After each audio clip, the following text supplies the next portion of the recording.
All right, let's just give it a second. And we're good. Actually, hold on, let me just mute this. All right, welcome to the 18th Ask Me Anything live stream and the first stream of 2022. I should probably first say Happy New Year for however cheesy that may sound. So for anyone that's watching this, the replay of this live stream and missed the broadcast, I stream twice a month, basically every other Saturday, or at least I try to, at around 12 Eastern Standard Time. And sort of like the whole point of this stream is I like to give you guys a chance to connect with me in a more of like an intimate setting, as you can kind of like talk to me in real time, ask me questions, and we can sort of discuss some of the topics and ideas, you know, for the work and content that I plan to create in the new year moving forward. So if you did happen to miss the stream, like I said, feel free to leave a comment in the comment section down below if you had any questions, or even just like any ideas or things or topics that you would want me to create more of.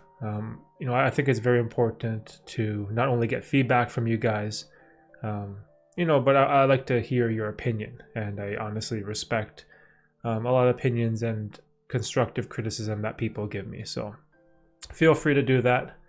And hey, Forrest, Happy New Year. Happy New Year. What's going on? How you doing? Hope your new year and all that stuff is going well. How was it? Did you do anything for New Year's, Forrest? Let me see here. Okay, so what was I saying? Oh yeah, so type of content plans for 2022 is sort of going to be the main idea for this stream. And then hopefully as the stream goes on, maybe some people will show up and ask some questions about, you know, sort of what I've been up to, what I plan on doing. Here's another thing about these streams. I don't really plan these out or structure these streams beforehand. So I sort of have no idea what I'm doing, but I think this is kind of important because a lot of the YouTube videos that I create and content that I make, it's very structured, right? It's very planned and well thought out, and I think that, you know, it's probably valuable to get some type of content where it is not so structured, right? And you can see that, you know, that I'm just a normal person like everyone else. I make mistakes, I lose my train of thought, I stumble my words. You know, this is all normal. We're all people, we're all normal human beings, right? So that's sort of like what this is. Let me see. Oh, we watched Treasure Planet and Home Alone. What's Treasure Planet? I know Home Alone. That's with did you watch like the original Home Alone, like with Macaulay Culkin? Treasure Planet. Oh, okay. I know what this is. The Disney. Wow, Treasure Planet's from 2002. Wow, that's old. Joseph Gordon-Levitt is in it.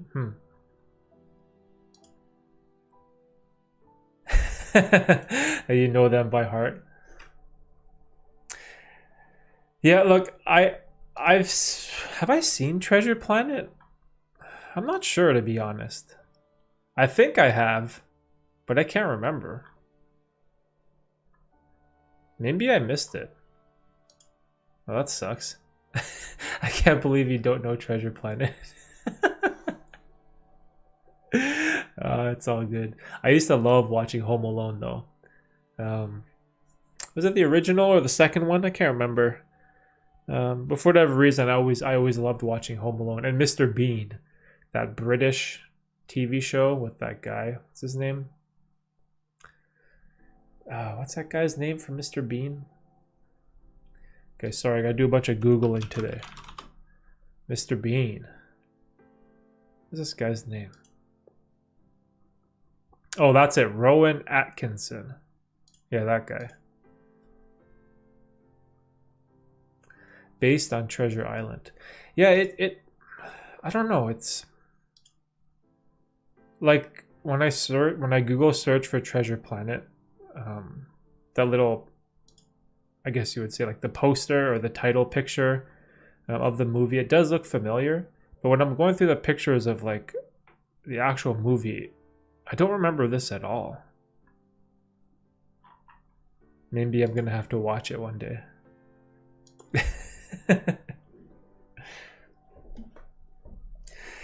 Yeah, I love New Year's. I love Christmas. I love all that. It's basically my favorite time of the year. And even just like starting a new year is something that I love. I've always been someone that's a sucker for New Year's resolutions. It's always nice to get like a fresh start, set some new goals, have some new motivation, and make some plans for what you want to achieve in life, right? And most people, they fall short on the resolutions, but that's okay. I think that's kind of like a normal part of life. But I always enjoy that extra motivation that the beginning of January brings. Rowan Atkinson, and the soundtrack is perfection. Now I'm super interested. Has a good soundtrack too. How come I never I can't see what I'm typing here.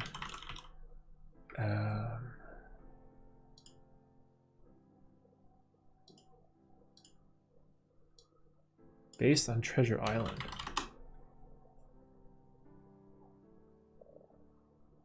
Oh, I see. Wow, that's so strange. I can't believe I missed this Disney movie. Because even though like I'm a lot older, I've always loved all the Disney movies, even like the newer ones, except for maybe Frozen, I guess. But everything else, super cool.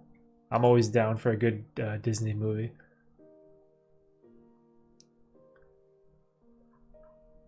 Maybe one day my daughter will want to watch Treasure Planet and then I can catch up. Treasure Planet and Atlantis, The Lost Empire are very underrated, and I always tell people they have to watch them. Atlantis, The Lost Empire. I feel like I missed out. Sorry, Forrest, I'm doing a lot of Google searching right now. Atlantis, The Lost Empire. I haven't seen this either. Was this Disney too? Oh, it was 2001.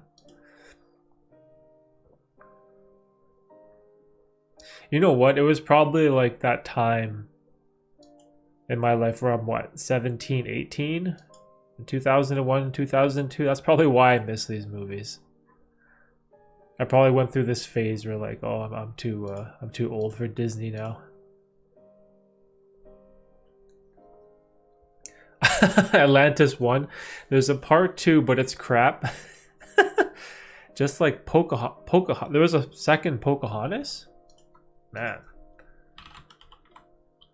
Pocahontas. Pocahontas was super old. It's like in the 90s, right? Pocahontas movie, I guess?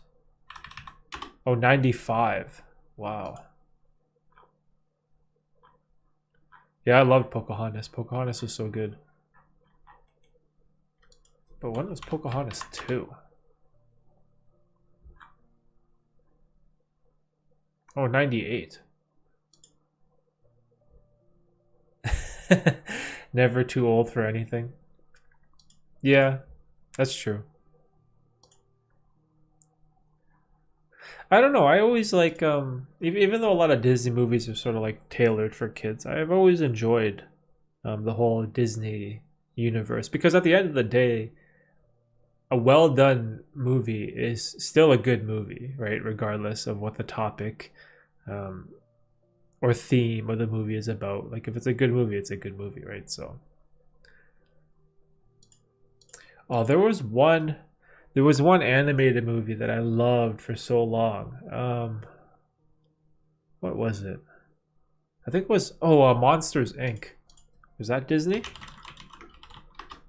I never know. I never know like what's Disney, what's Pixar, like if there's a difference.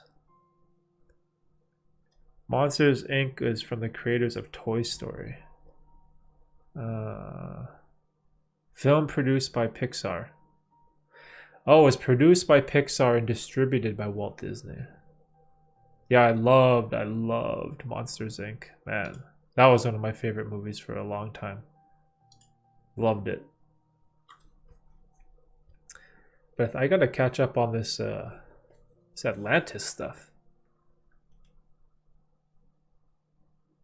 Atlantis, the Lost Empire.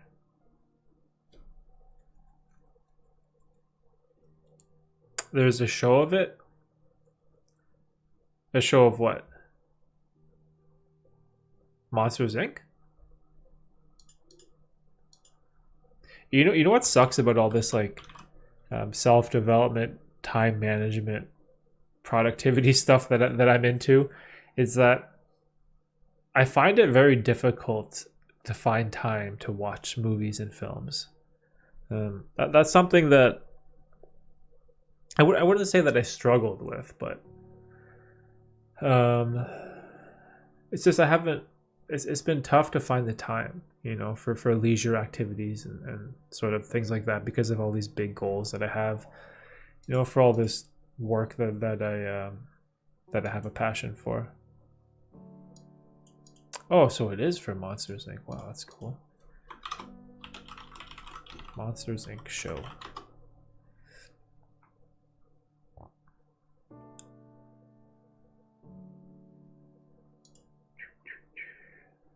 Is it Monsters at Work? Is that it? Oh, cool. 1 season, 10 episodes. Does it still have like Mike Wazowski and what was that big guy's name? Sully? O'Sullivan or something? And Randall? Gonna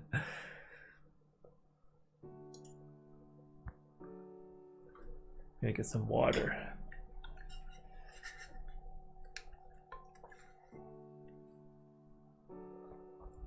I don't watch for months, but when I do, yeah.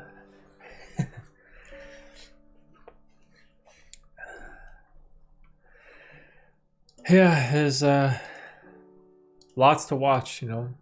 It's hard to keep up, to be perfectly honest. Oh, other characters. I only watched 2 episodes.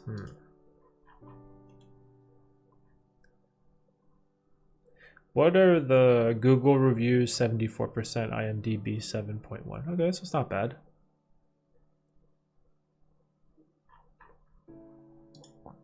Yeah, when I think about all the movies and TV shows and series that like I've wanted to watch but haven't been able to, man, it's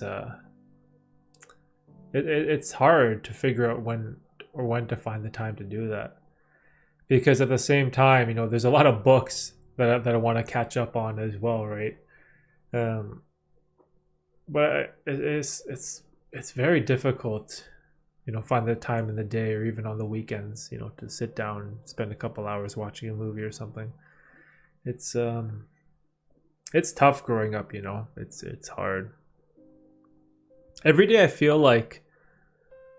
always feel like I'm behind with stuff. Like I always feel so rushed, or I feel like there's a million things on my to-do list that keeps growing and expanding, and I'm never able to bring it down to a manageable level. But N-word, yo, David, what's going on? How's the lockdowns in Montreal? That stuff looks crazy, man.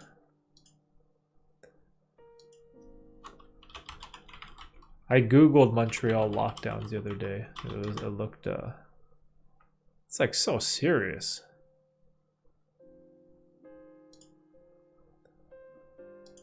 I don't know. I don't know what to think anymore about all that stuff.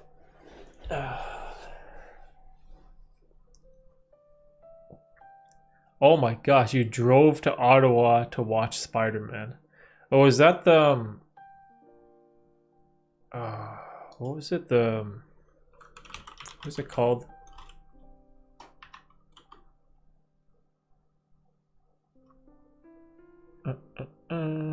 The No Way Home? That one?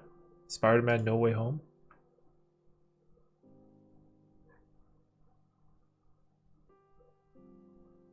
Dang, I gotta watch that. Haven't seen it.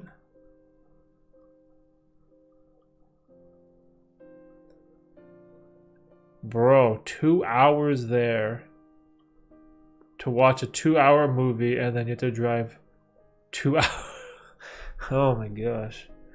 That's so far. So Montreal. So in Montreal, all the movie theaters are closed, but in Ottawa, they're not. Man, that's so wild.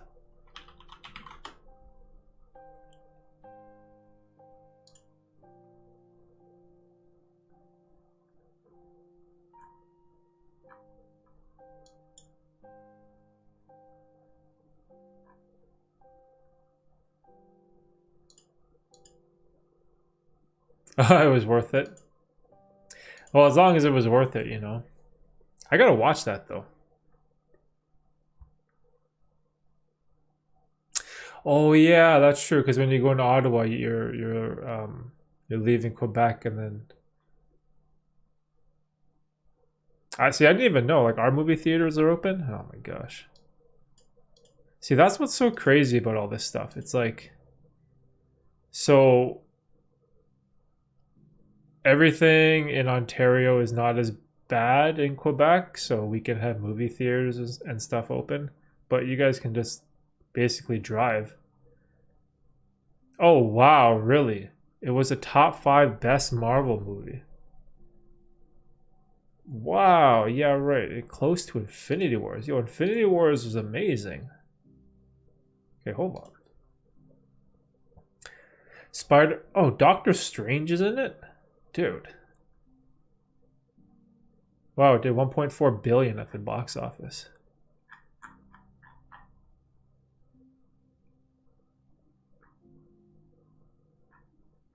Wait, what? Why is Tobey Maguire and Andrew Garfield in this?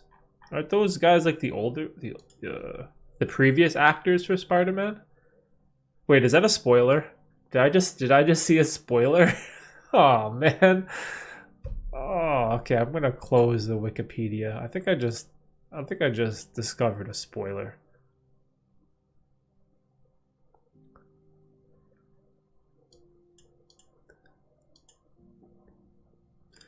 Stop Googling.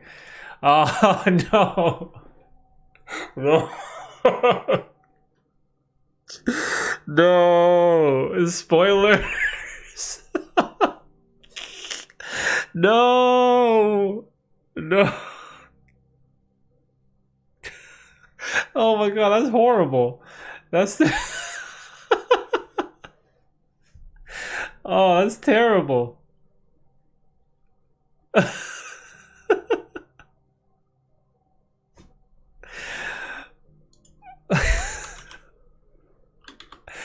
Oh my gosh, are you serious? Oh my gosh. Is there like a oh, where's the crying emoji? Laughing and crying, that's me right there. That's me. Oh my gosh. Unbelievable. Why did I have to read the Wikipedia? And I had to scroll down to the actors. Okay, never mind. I'm gonna try to forget that I read that and then just watch the movie for what it is. But at least Doctor Strange is in it. That's super cool. But dang, top 5 Marvel movie. That's pretty awesome. I think Infinity Wars is definitely like probably top 2, I think, for me. I loved Infinity Wars. Endgame was still good, but I feel like Infinity Wars is better. But in terms of like the other top 5 Marvel movies. Man, that's a tough list to come up with. I don't know. I don't know what mine would be.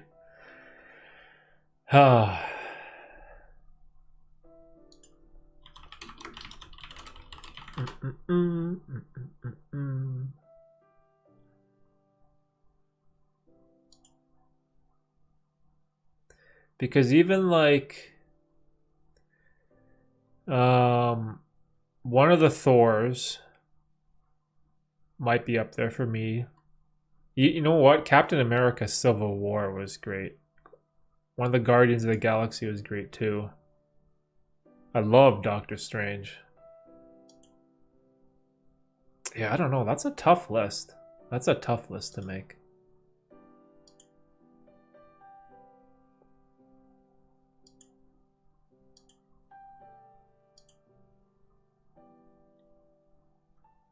Ragnarok? You liked Ragnarok? Oh, you didn't like Civil War? Wait, is Civil War... Civil War is the one where they're all fighting each other, right? I like that one. I don't know why. I like the one where like Captain America was on one side and Iron Man was on the other, and they kind of were like fighting each other. I like that one. Yeah, one of the Thors has to be there. Ragnarok was... Which one was Ragnarok? Was that the one where he was fighting Hulk in the arena or something? See, I can't remember. There's just so many. There's so many Marvel movies that they all just sort of become a blur in my mind when I think about it.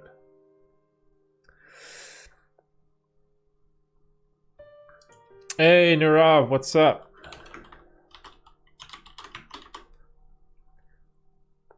The next upcoming movies are really interesting. Doctor Strange Returns, Thor, Love and Thunder.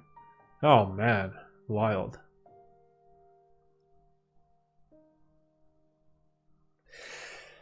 Yeah, I gotta watch it.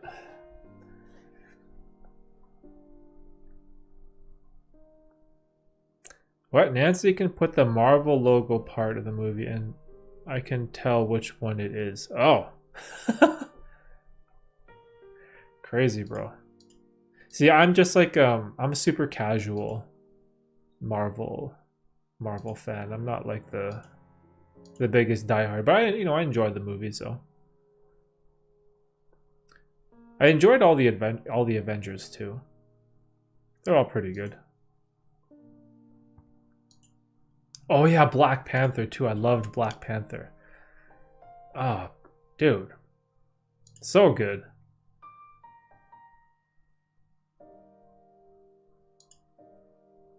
I think one of my least favorite is, I guess, Ant-Man? I don't know. If I had to pick like a least favorite, I think it might be Ant-Man. I'm not like the biggest Ant-Man dude or Ant-Man fan.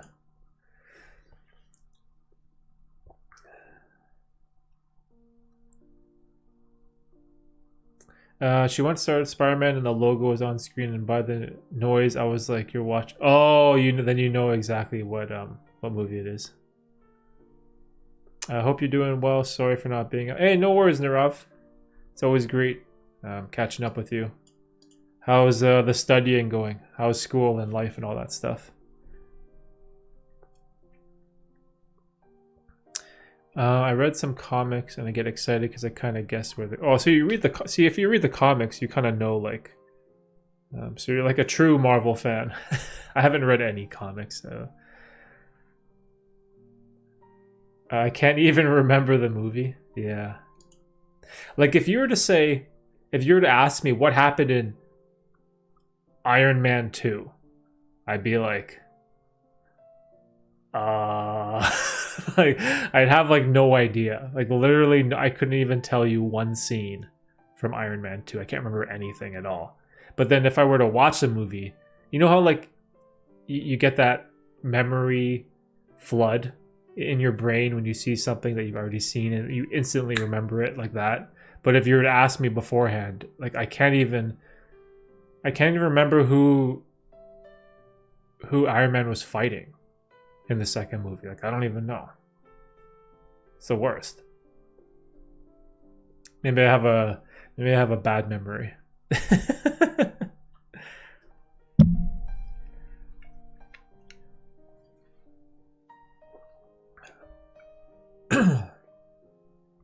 Oh, you got a new job? Nice, dude. Congrats. Passed a few papers. It's going good in this corporate world.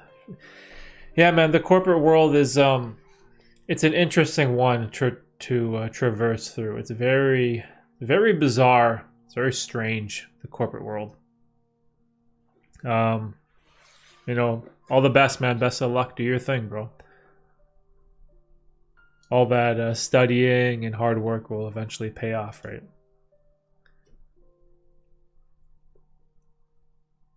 See, oh, he's fighting the wrestler with the electric tentacles. See, now I know exactly who you're talking about.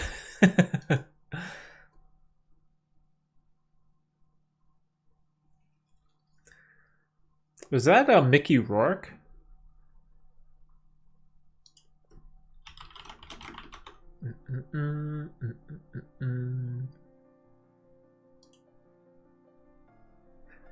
Do. Yeah, it was Mickey Rourke.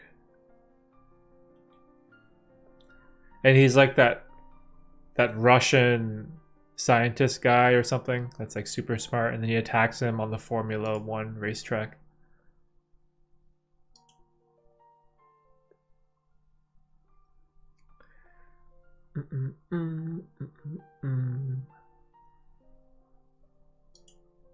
Man, I want to watch Spider-Man now.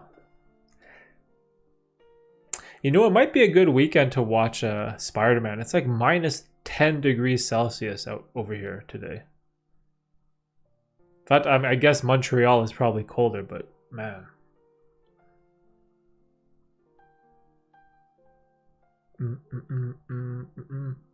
Is that a new shirt? Is that a new shirt? I don't know. Is it? Is it a new shirt?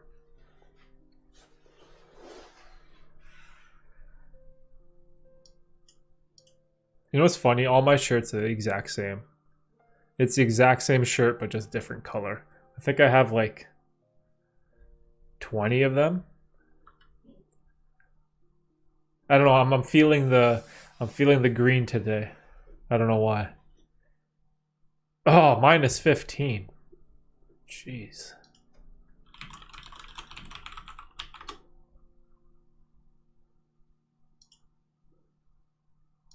It's probably super hot where Narav is.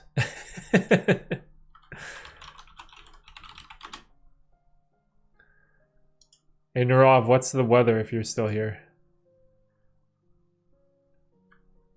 This guy thinks he's Steve Jobs. Yeah, I couldn't be bothered anymore. I went to Uniqlo and I bought like a stack of black t-shirts and a stack of gray t-shirts for like $15 each. And then I sort of just took all my old name brand shirts and I sort of donated them to charity or recycled them. And I kind of just like got rid of everything. And then I just like sort of simplified my wardrobe, so.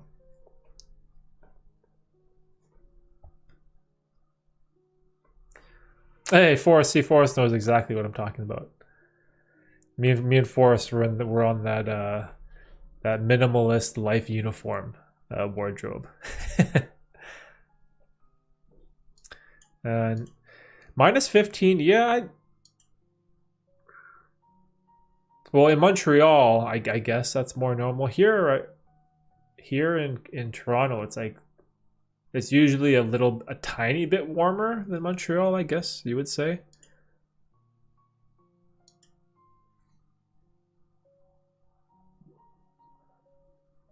I'm still waiting for the blonde hair to come back. Oh man, I don't think that's coming back anytime soon, bro. I don't think that's ever coming back. That's another thing that do I have a picture of that? Hold on, let me see. How do I get into, like, my hair is another thing that I sort of gave up on. I gave up on designer clothes, gave up on my hair, like everything. I just gave up on it. Let me see. Facebook. So I have a Facebook account. I never use it. Do I have a picture on here with blonde hair? I probably do somewhere. Forrest is probably gonna laugh.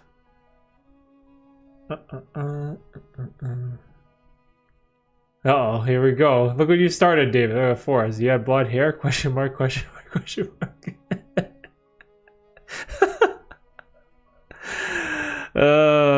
You don't want to know. You don't want to know. I used to dye my hair blonde all the time. And David's gonna laugh.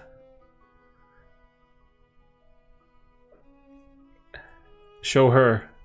I'm looking. Dude, I don't even understand, like, how do I view all my old pictures on Facebook?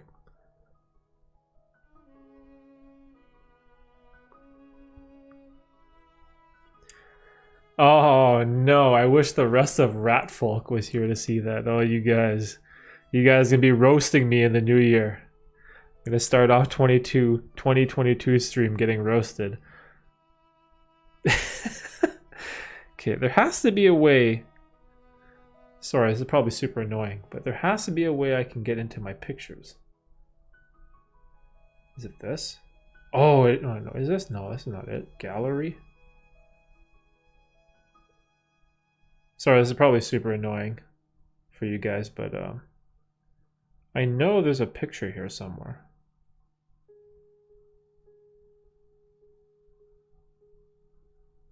Yeah, that rat thing was funny.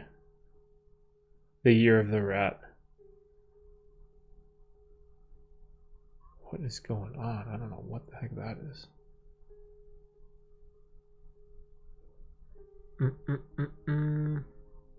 I don't know. I can't find it. I'm sure there's some picture somewhere.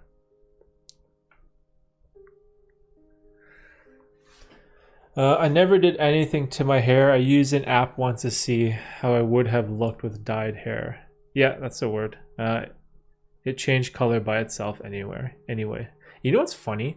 When I was like a baby, I think I had like dirty blonde hair. And then as I got older, it kind of like kept getting darker.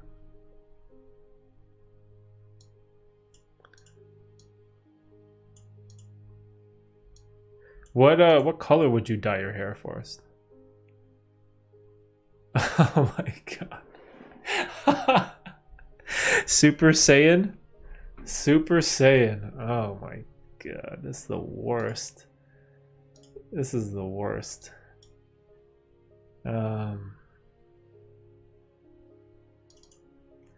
Okay, I'll send you if I can find it, I'll send you a screenshot of it. It's pretty bad. I can't believe like how bad this Instagram app sucks. Black or purple is pretty cool. Like bright purple or sort of like that purple where it kind of like blends in.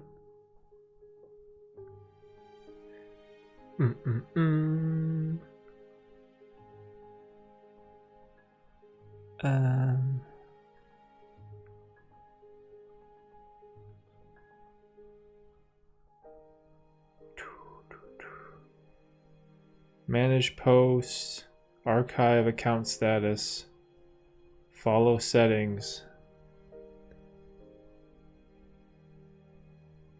I was born with black hair and green eyes. Oh. Now I'm all brown and reddish in the sun. Yeah, it's funny how like your body changes, right, over time. Because the older I got, my hair progressively just got darker and darker.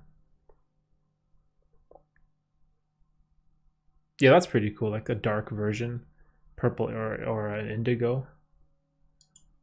I think I dyed my hair blackish blue once.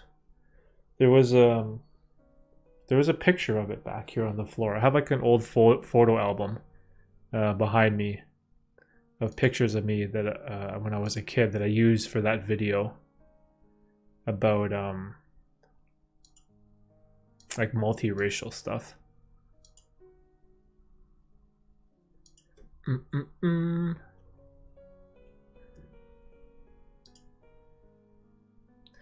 But yeah, I think my hair dyeing days are done. I thought it was pretty cool. It's something fun to do when you're younger, but now I don't know. I can't see myself like a 37-year-old man dyeing his hair anymore. Like what am I doing here, right? So anything to do with trying to impress other people, to be perfectly honest, I just don't care about anymore. Like I don't care about my shirt, my clothes, the jacket I wear, the shoes I wear, like that type of stuff. It just, I have no one to impress, right? I'm not trying to impress anyone, so I don't try to fake it by any means. Oh, I think it's a genetic thing.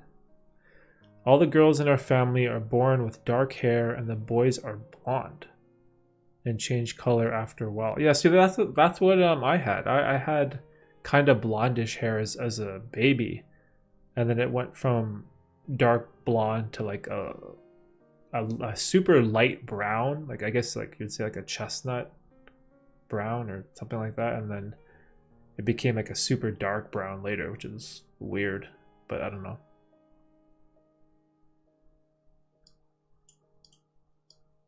That's pretty cool though.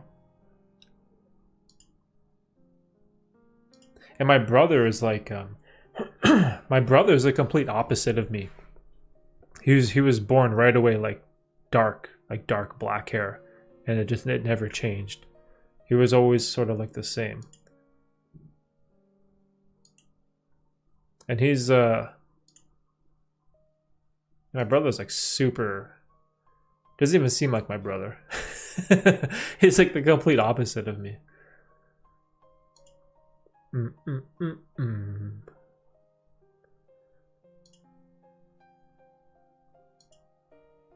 Yeah, sorry, I can't find this picture. Like I'm legit trying to find it. It's like on Facebook somewhere, but I can't, like,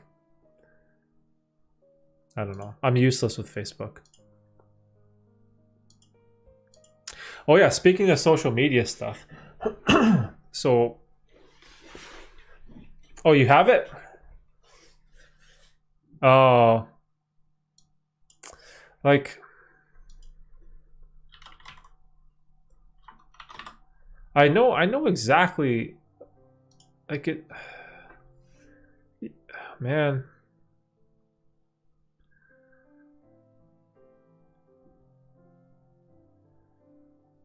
Let me see. Oh, wait, is this it? Wait, hold on, I think I might have found it. Photos of you. Oh, I gotta scroll back like 10 years.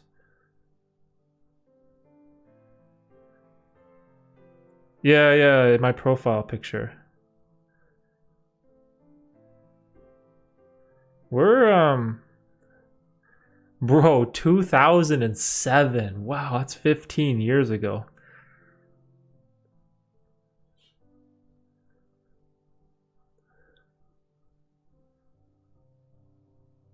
How do I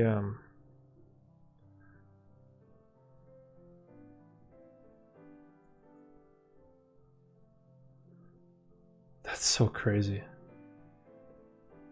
2007.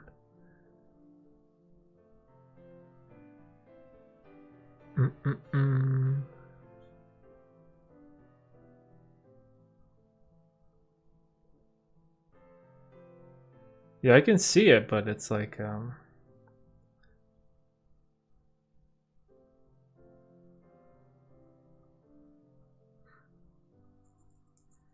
yeah, the phone app sucks, dude.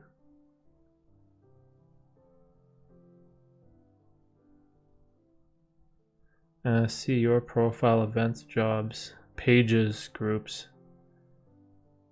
How come there's no like, just like a pictures like option I can go to?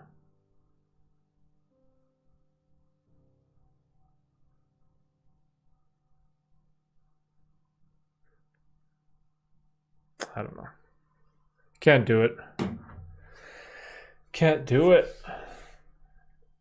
Yeah, so what I was going to talk about. Oh yeah, so like the social media stuff. So I had planned for this year to make a website. So I don't know if I can post this link in the chat. I don't know if you guys can see that. So I made I'm being a stalker right now. Do you see me on Facebook, Forrest? Just add me. I'll accept it. But anyways, so I sort of wanted to talk about this. One thing that I've been working on is that I've been trying to figure out how to make a website for this year, and I made one. And the big part, or the big reason for it, is I'm going to try starting a newsletter. So if you go to the website, at the bottom there should be a link to put in your email address for a newsletter. I'm still trying to figure this out and get it to work. But in addition to the live stream, I kind of wanted to send out a newsletter to you guys and sort of talk about things that I'm going to be working on and other ideas that are kind of a bit too abstract for the live stream. So if you guys want to check it out, it's just my full name, derekbearzi.com. I bought the domain. And if you scroll down to the bottom, there should be a little section called newsletter where you can put in your email address to sign up.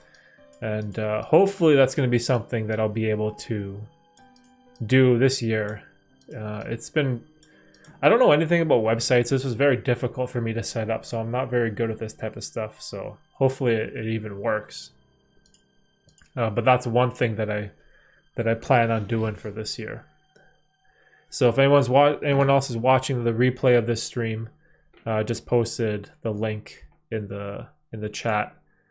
So go check it out. Sign up for the newsletter if you want to stay updated with some plans that I have for future work, and also just another way we can kind of stay connected, because you never know, one day YouTube or all this other stuff could go under, and it would suck to lose those connections that I have made. So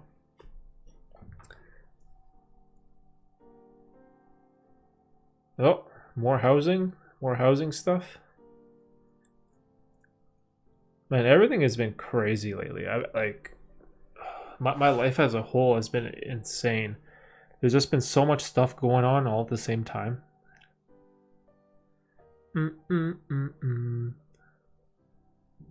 Knock on wood. Okay, I accepted your request, Forrest. See, I don't know. My Facebook has like nothing. I don't even know what you can see.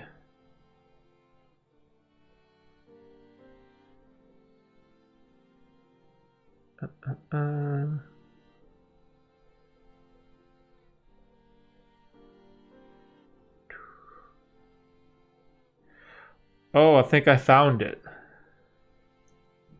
think I finally found it.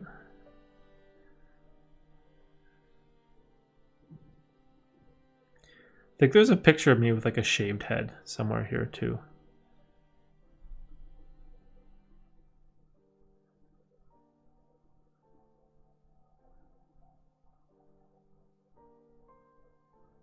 Oh, that's not a good picture. It's too small.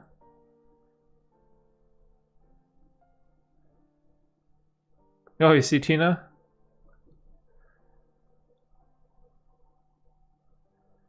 Yeah, there's some pictures of us when we were like 19 and 23, I think.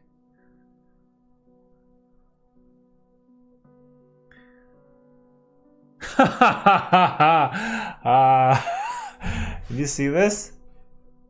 Did you see this? Right there. There it is. Look at that. Found it. That is terrible, bro. Look at that. Look at this guy. Super Saiyan 2. Goku over here. When was this? How do I view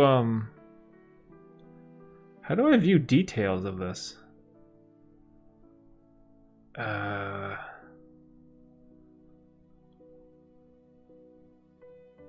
Man, I don't know. Look at this guy. Look at this guy, bro. What is that? What is that? That is terrible. It's funny, man. Oh my gosh.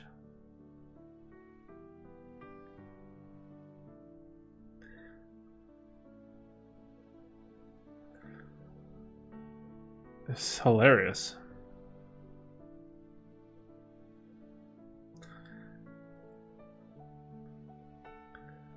It was more yellow and like a fro.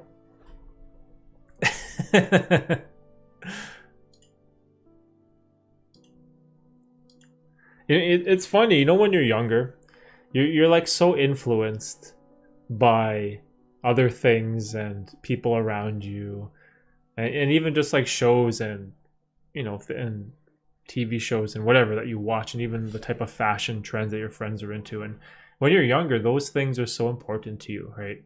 For whatever reason, when I was younger, I always had so much fun, like doing crazy shit to my hair. I don't know. I love dyeing it. I love doing something with it. It was almost as if it was like part of my identity. It's like I wanted to be known as the dude with like wild hair. But then like as you grow up, it's like, what's the point? You know, now when I look back at it, I just kind of laugh because like, man, I spent so much time on that. You know, I could have been learning something, you know, could have been doing something constructive with my time, and instead of being obsessed with like men's hair fashion or whatever. I don't know. It just makes me laugh looking back, you know. It's funny. It's sort of like some of my older YouTube videos that I wish I never deleted. Like I had YouTube videos on this account from like 2010, 2009. Like I had really old YouTube videos and I wish I kept them. But for whatever reason, I just like deleted them, which sucks. And of course, you know, they got lost. They got lost whenever I upgraded computers or bought a new laptop. Like I lost all those files, so that sucks. But man, 2007. So how old was I? 23. 23 years old in 07. It's a young buck. That's hilarious.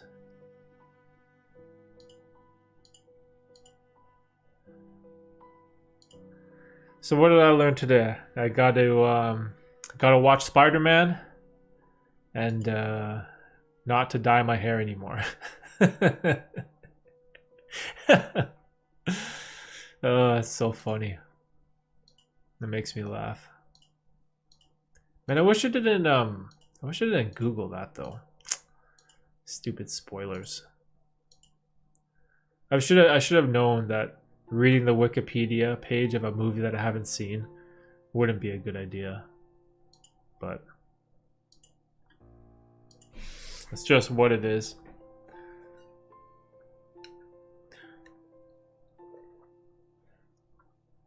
What's good, King Radis? Oh my gosh. What's going on, Prime Time? Happy New Year. This guy bringing back the Rat Clan. Live stream tonight, bro. Or not live stream. Podcast tonight. We gotta do a podcast. It's been 6 months since our last one. Forest. Oh, that's funny. That's another thing I want to do more of this year is more podcast episodes, but there's so many things I want to do, you know, like there's so many things, there's so many more types of videos and content that I want to release. There's like this newsletter I want to create, you know, my website, improve this live stream, you know, maybe do this a bit more often, podcast. Like there's so many things I want to do, I just wish I had more time, you know, to work on them. I didn't know there were spoilers on the internet. You know what the worst spoiler of all time was? That in the moment I didn't realize how big of a spoiler it was, but when I was a kid, I mean not a kid, I think I was like early 20s, and I was on a plane going somewhere, and someone behind me or someone on the plane, they blurted out like a Harry Potter spoiler about Snape and Dumbledore or whatever. And at the time, I didn't read the Harry Potter books. I don't know anything about it. But I remember this specific moment in time, and I remember the specific spoiler because these two kids were like arguing or fighting like over this huge spoiler in this book series, the Harry Potter book series. And I'm like eavesdropping, right? But I couldn't be bothered. Like, Harry Potter, what the heck is that? Like, I heard about the books, I never read it. My brother owned them. I didn't care for it. But then eventually, when the Harry Potter movies came out, I still remembered that spoiler in my mind from years ago. So then I knew like who killed one of the like main characters, and it was like a big part in the movie, and I was like, oh my gosh, so bad. So bad. Down tonight? Alright, sounds good. Gotta catch up on some YouTube stuff, some goals, you know, some videography things. A lot going on, man. Hopefully 2022 will be a good year. Will be a big year in terms of content creation.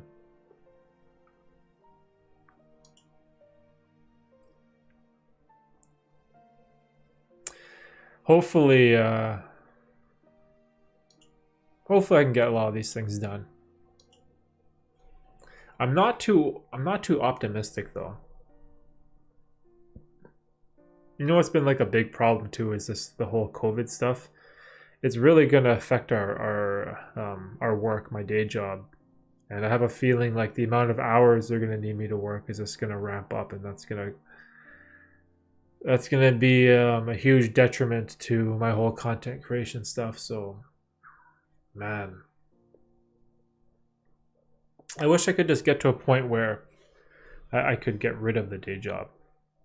I don't see that happening anytime soon, but eventually, you know, if that's a possibility, it could free up so much more time for projects and ideas I want to work on and follow through on. Like even like writing a book is another big thing I want to do. Just, man, just finding the time. Or even just maybe not increasing my productivity, but finding ways to increase my speed and efficiency at creating content without too much loss in quality. Maybe that would be a good thing to try to focus on for next year. So, hey, Batiste. What's going on, Batiste? Happy New Year, bro. Wait, you're at the movie theater. We were just talking about movies. Did you watch, were you watching Spider-Man? I apparently just saw a huge spoiler. A huge Spider-Man spoiler, and I ruined it for myself. Yeah, see, me and Forrest, we want to know what to watch. I just wanted to drop in and say, yeah, bro. Brian, I'll talk to you later. Do your thing. But yeah, Batiste, what movie? If you're watching Spider-Man, we're gonna laugh. Because I basically just ruined the movie for myself.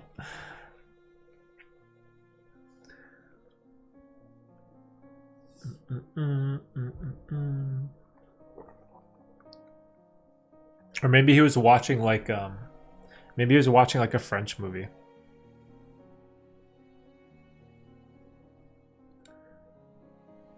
I saw The Kingsman. Okay, so it wasn't Spider-Man. The Kingsman. Oh, this movie. Was it good?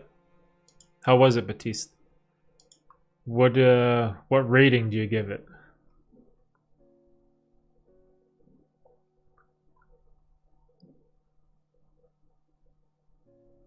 Is this the second one?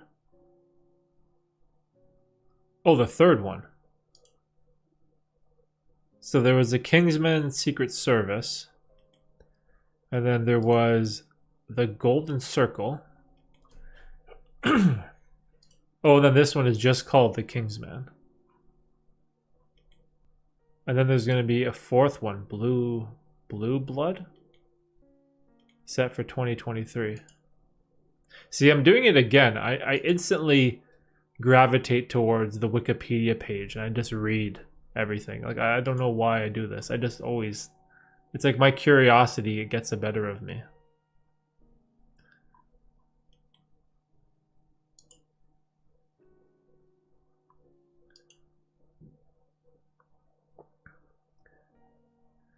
I always had to avoid everything for about 12 hours till Game of Thrones aired for me. Oh, man.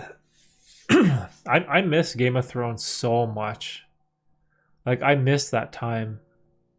Like, when Game of Thrones was... Maybe not the first season. There wasn't as much hype in the first season. But by the time they got to, like, the second season, I think, and Game of Thrones became this, like, huge event. It was like an event where after watching the recent Game of Thrones episode, you would talk to your coworkers about it, you would talk to your friends, and oh man, that whole excitement around Game of Thrones was amazing. I missed that. I loved it. It was so good. And I missed Game of Thrones. Oh, let's see, what's the verdict? It was awesome. Such a good action movie. There was a fight scene in the World War I trenches. So good. See, I haven't watched any of those movies, any of the Kingsman series.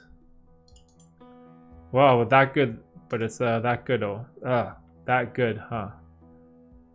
Why can't I talk? Wait, but isn't there there's gonna be a new not Game of Thrones. What am I saying? George R.R. Martin series.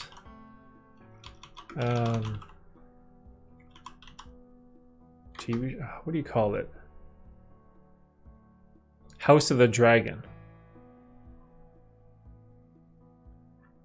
Is that coming out? Isn't there supposed to be a new TV series? Am I making this up? HBO new House of the Dragon, a new HBO TV series, is an upcoming American fantasy drama television series created by George R.R. Martin and blah blah blah for HBO. It is the prequel to the television series Game of Thrones, which aired 2011 to 2019, and based on Martin's novel Fire and Blood. Okay, so we do have something coming.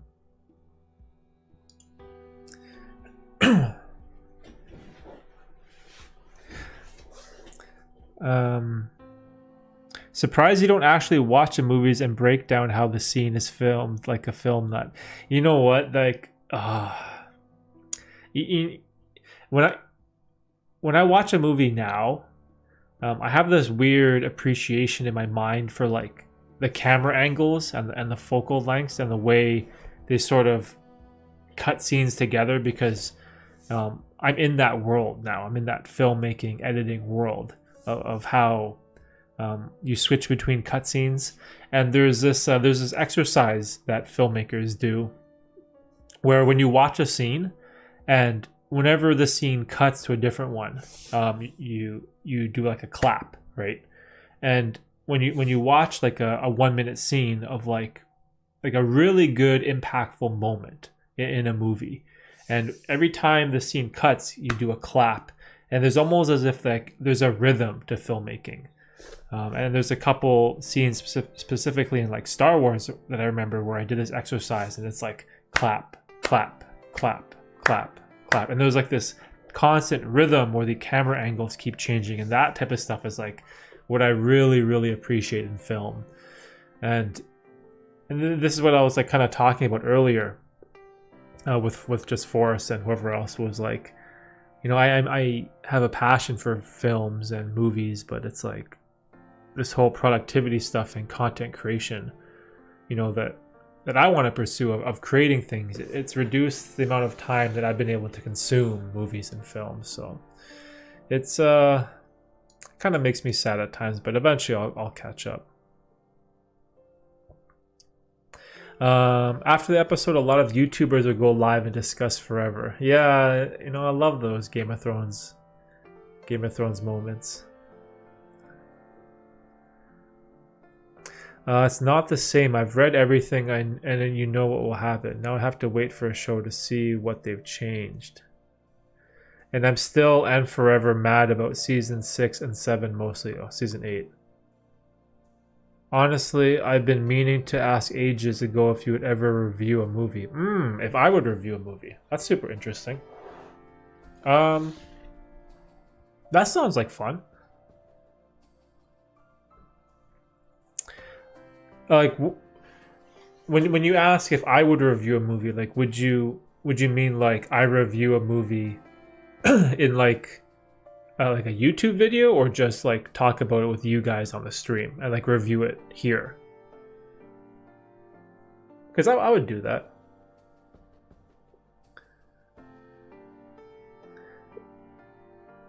But oh man,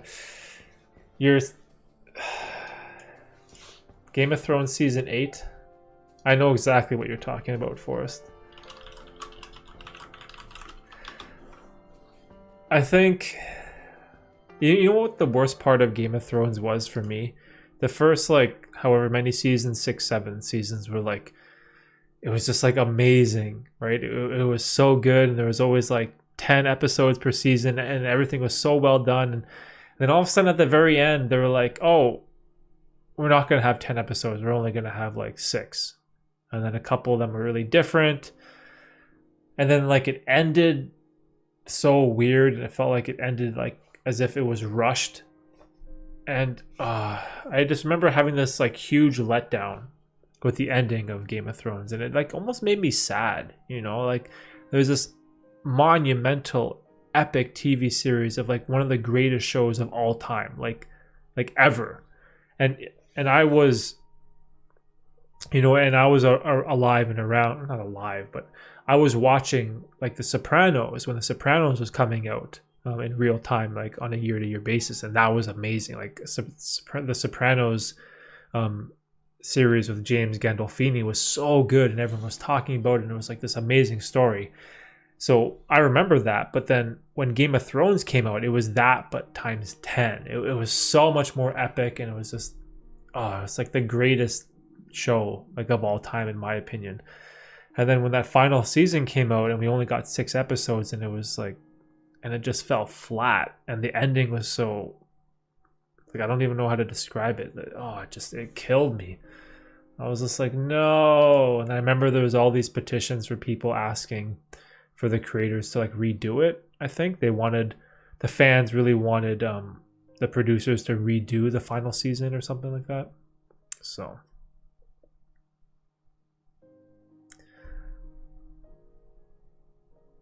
my sister was a huge fan of Game of Thrones, but she didn't even watch the last episode. Whoa. Oh, I felt empty, and after 2 weeks I finally was sad and angry. Yeah, it was horrible, you know? Like, okay, I shouldn't say it was horrible. Like, it wasn't like the worst, but because all the other seasons of Game of Thrones was like, it was so epic, it was so good, like your expectation was like up here, right? It was like everything about it was amazing. And then we got like this. Like, this is what we got in comparison to that. Like the fall off was huge.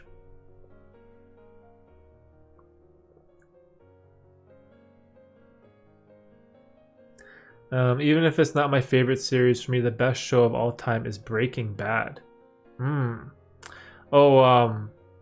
Walter White. Breaking Bad was good. I like Breaking Bad. You know what? I watched the first season of Breaking Bad, and it was really good. It was kind of short, and I really liked it. But for whatever reason, it didn't really catch on with me as Game of Thrones did. Like when I watched Game of Thrones, I was immediately hooked, like hooked, like right away. Like it had its hooks deep in me, and I was like, man, I'm all in on this show. But Breaking Bad was like, it was really good, but it didn't really resonate with me as much, and I didn't watch the second season right away. I actually kind of left it. I watched the first season, and then like 3 years went by, and I think they were on like season 4, and then I sort of got back into it by watching season 2 and 3, and then I understood like why people love Breaking Bad so much. It was really good though. Breaking Bad was very good, but you know how Walter White finished the first season by using science. I wish it was more like that. I thought it should be more about outwitting the cartel using science. Well, because he was like a science teacher, right? What was his name again? With the hat and the glasses. Heisenberg, right? Wasn't it Heisenberg? It kind of shifted more towards this like alter ego, like drug creating criminal of Heisenberg. I feel like this sort of went more that way instead of using that narrative of like the science teacher using scientific things to outwit the cartel. Yeah, Heisenberg. Yeah, it was a great show. Super good.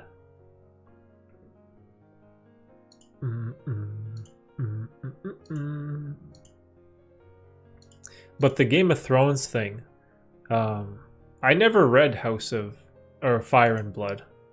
I never read that book. Wow, it's 736 pages too. Came out in 18. Yeah, so the House of Dragons TV series will be like all new for me. Because I did everything like backwards. I watched I watched the Game of Thrones TV series first, and then I read the books later. So when I watched the TV show, everything was like fresh. Everything was new. I had no idea what was going on or like what would happen. So that made it like even more exciting for me. So maybe I might kind of keep that plan when it comes to House of Dragons, and maybe I'll read Fire and Blood later after I watch a show. I don't know. We'll see. I'm not sure, but maybe I was really involved in Breaking Bad because at the same time my mother was struggling with cancer. Huge emotional bonding with the character. Dang. Sorry to hear that, Baptiste. Yeah, that's because then you can kind of relate to that character, right? What are you currently reading? Currently reading this. I'm reading Meditations by Marcus Aurelius. I don't know if you can see this. See that? That's what I'm reading right now. Super interesting. I'm still like kind of in the beginning of it, but you know, as older I get, I'm starting to appreciate philosophy more and more. And for whatever reason, I kind of stumbled upon this idea of Stoicism. I think because it's sort of related to this self-development YouTube niche that I'm in, this self-help world. You know, and Stoicism is like this popular concept that kind of keeps coming up. So I was like, you know what? Why not just grab one of these books and sort of like, you know, learn more about Stoicism. And of course, Meditations is like one of the best Stoicism books there is. And man, it's good. There was this one idea that I read the other day. I meant to highlight it. Man, I really need to highlight it. Because the great thing about this book is that there's all these ideas and concepts that Marcus had that were written 2,000 years ago, but a lot of them they can apply to everyday life now, and that's what I find super interesting. And there's this one super interesting line I read that would like almost blew my mind. Yeah, I think it was here. It was that a man can combine intensity and relaxation, not to be impatient in explanation. Like even just this one line here, like combining intensity with relaxation, that is super interesting to me, because I always felt like it's either you're a calm, laid back, relaxed person, or you're a very passionate, intense, take action type of person. And then Marcus has this idea of combining the two, right? Combining the intensity with the relaxation to create a more balanced human being and have this more balanced perspective. And it's stuff like that like I read that, and what I do is I really try to think about it and absorb it. So this book is taking me forever to read, because it's kind of hard to digest. But the way I do it, I'll maybe read 1 or 2 pages, and then I'll really think about some of the ideas or concepts that he's bringing up. And I'm really enjoying it, because it's not like, because most books you sort of read front to back and you just sort of like go through it. Whereas this one, I'm kind of taking my time and reading this concept, I'm reading that, I'm kind of going over it. And I'm like, can I apply this to my life? Or how do I think about this? Or how does this make me feel? And it's just like it's just super helpful with like my mindset. So I'm going to be stuck on this book for a while. I think I'm not going to be able to finish it anytime soon. I loved Fire and Blood, and mostly King. What is that? Jair? I don't know what that is, Forrest. Sorry, I'm gonna have to Google that. Hopefully this doesn't lead to any spoilers.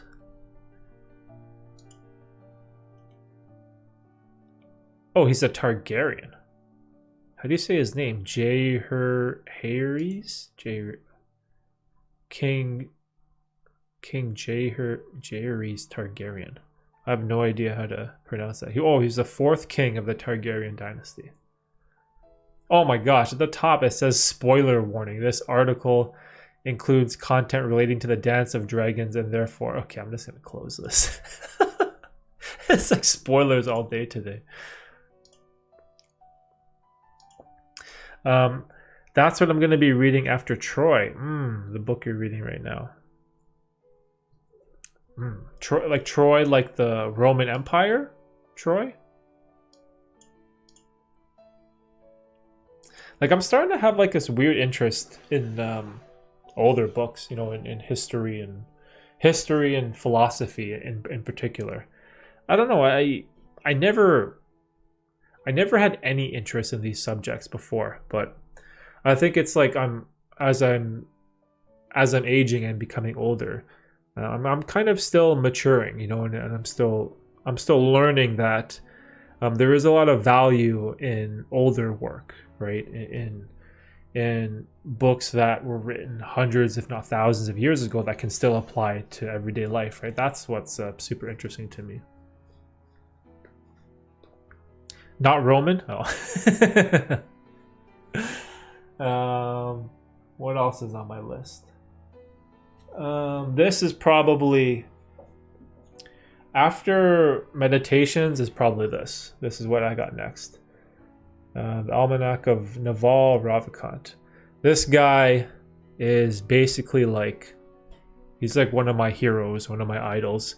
I get a lot of my ideas and perspectives and thoughts on life from Naval. So this is what I'm super excited about reading.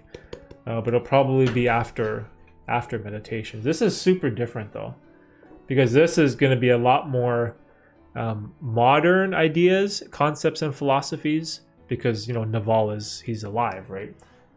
So I think that's going to be like a good contrast to go through.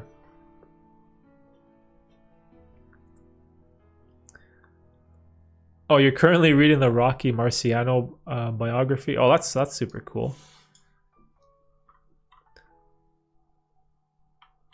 I can't tell you how many versions of Troy I've read.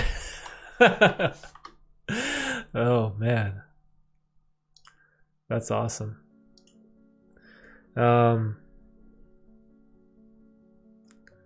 Rocky Marciano. Is that the guy? No, not the movie. That's he's a boxer, right? He was a boxer. Was he the guy that had the undefeated record? No, is it? I can't remember, but he's a boxer, right? I think he's a boxer.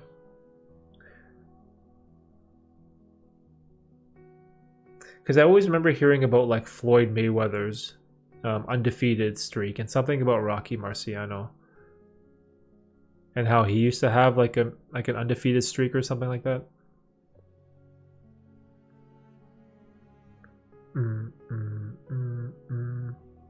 Oh, another thing that's interesting is I don't have it with me, but for Christmas, my brother bought me a Kindle. So up until now, I used to just read like audiobooks on my phone, and at first it was working, but I found that it's almost like a bad idea to try to read books on your phone because it's too easy to switch from like the audiobook app to like YouTube or Instagram or TikTok. Like it's too accessible, and also like the screen is not the best for reading. I found myself squinting a lot if I didn't have my glasses. So I really wanted to get a Kindle for Christmas, and my brother bought me one, but unfortunately Amazon didn't deliver it in time. So right now the Kindle is at my brother's house, but hopefully I'll be able to get that soon, and then I can have this. I don't know why I do this, but whenever I read a book, I like to read a book that's good. I like to listen to the audiobook version on Audible. I like to read the ebook version, like on my phone or whatever, and then I like to have the paperback version, and read that too, and almost like approach the book from all different kinds of angles and consume the book through like different mediums. And that's what I found the most successful for. I think there's 3 book review videos that I have on my channel. Yeah, there's 3 videos I made with book reviews where I listened to it, I read it, and I had the physical copy as well. And I sort of, read the book not once or twice, but like 3 times, like multiple times, to really get a strong and robust understanding of the ideas, or the key ideas that are being proposed to you in the book. And I feel like that's, for me at least, that's the best way to read, is to find books that are really, really good and read them over multiple times so I really understand and consume the content. Whereas before, I would try to read as many different books as possible. And it was kind of like more about this weird metric numbers thing. Like, oh, I read 10 different books. But then I asked myself, like, okay, you read 10 books, but how many ideas or core concepts from those 10 books did you fully understand? Or did you take with you? Or did you learn? Or did you absorb, right? And a lot of the time I found that I was reading for just the sake of reading. And it was like this vanity metric. Like, oh, hey, I read this many books, blah, blah, blah. But like, I never, like, what's the point of reading that many books if you don't learn something from them, right? So this is where the past couple of years, I kind of changed my whole approach when it came to books. And I would sort of listen to a bunch of audiobooks while I was at work. And then whenever I stumbled across something that was like really, really good, or something that really piqued my interest, then I would go out and pick up like the physical copy or the ebook, and then consume it a second time. And that's when I found that a lot of the things that I was reading, it really started to stick. And I was able to retain them and learn from them and actually apply them to my life, right? So that's kind of like how I've approached reading this past year. 49. Yeah, see that was it. So 49 fights and 49 wins. Because I remember like when Floyd Mayweather got like 50-0, they were talking about Rocky Marciano, right? Hey, Red, what's up? Happy New Year, Red. How you doing, man? What's up, Derek? Found your channel a month ago. Thanks for the content. Hey, you're welcome. No worries, man. Glad you found it. welcome to the tiny community that we're slowly building. But thanks for stopping by and saying hello. It's always great hearing from people that somehow managed to stumble across my channel. I don't know how, but I'm always grateful for when people do. Audiobooks are tricky for me if I can't stand the voice and the person reading. I just can't continue, no matter how good the actual content of the book is. Yeah, I find that to be a little problematic as well too. Because sometimes there's like professional, I guess you would call them audiobook readers or professional speakers, where they have this like over dramatic type of delivery whenever they're reading something. And it's almost as if I kind of prefer audiobooks that are read by the actual author themselves. Because for whatever reason, I feel like it's like the more authentic representation of the work, and I find it to be more authentic, and I kind of enjoy it more. But yeah, I know what you mean with the audiobook version stuff. For me, I love audiobooks because it lets me consume so much content. Because mostly I listen to audiobooks while I'm at work, driving around, right? So that's kind of like how I find the time to go through so much different types of content, right? And try to figure out what's good and what's not. Happy New Year to all you guys. Hell yeah. Oh, paperback is the best. 100% agree. But also it's hard to want them all and try to own less things at once.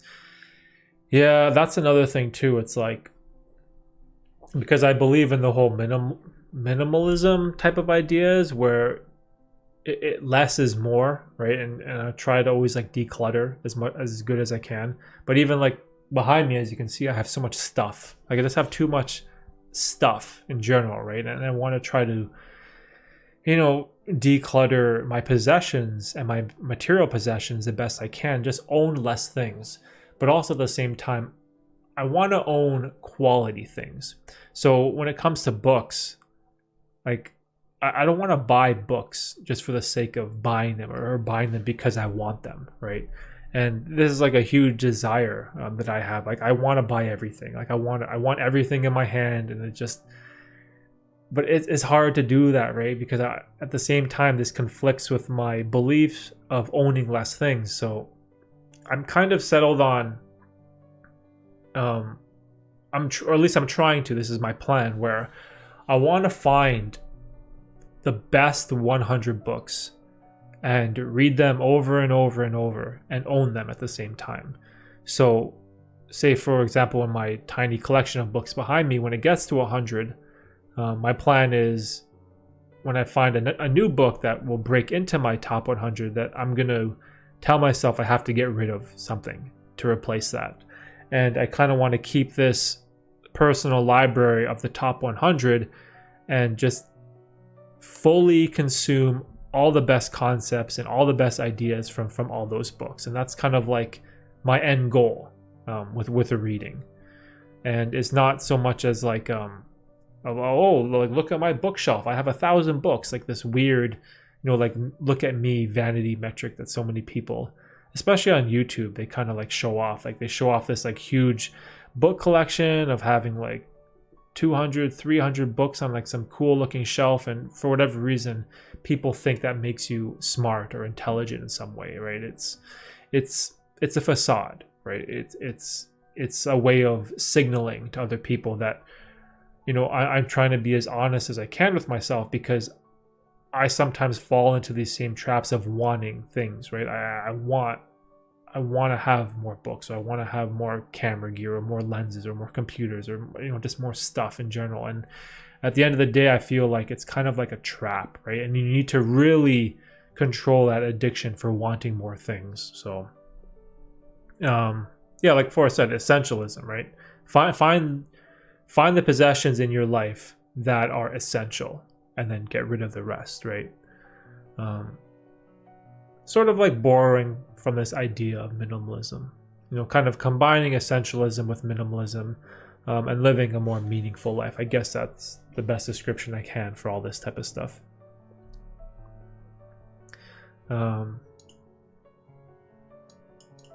We gave away a lot, but there are so many left, and the ones that I love are PDFs. Yeah, I have a bunch of good PDF books too. Oh, you know what I've also been kind of getting into recently is fiction. I used to never like fiction at all. Like I had zero interest in fiction novels. I don't know, I always felt like they were just like a waste of time. But recently, this year, I didn't really, I don't want to say I forced myself, but I kind of became more open to the idea of reading more fiction, or adding more fiction books into sort of like my routine, just for like balance.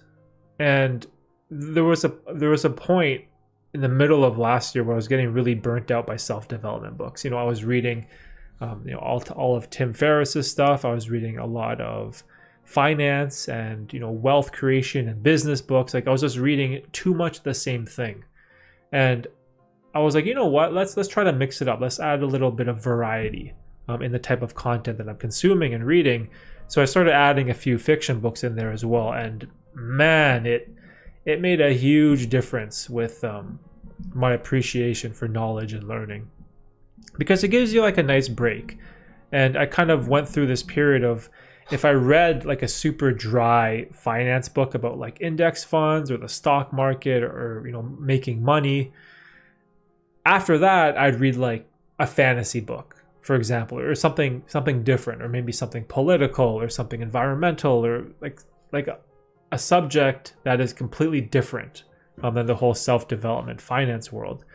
And it's really had a huge positive impact on my life.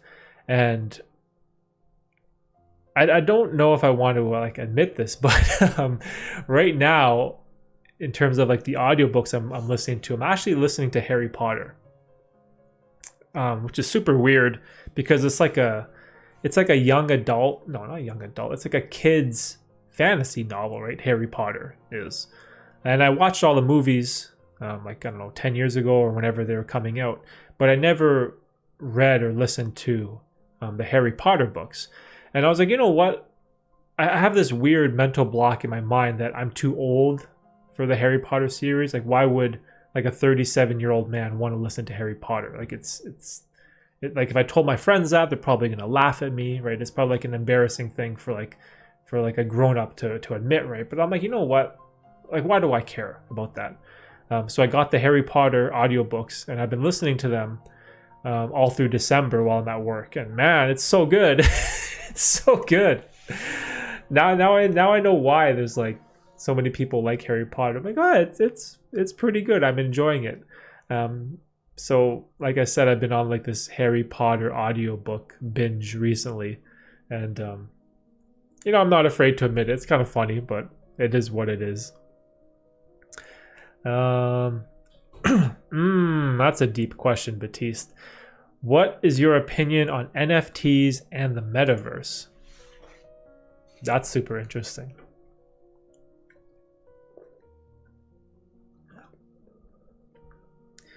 I mean, what is this? This like light? What is going on here? No, there's like some light coming through the window. No, that's what that is. I've thought a lot about NFTs. I haven't thought too much about the metaverse. When it comes to NFTs, though, my opinion is that when I first thought about NFTs, I thought they were a joke.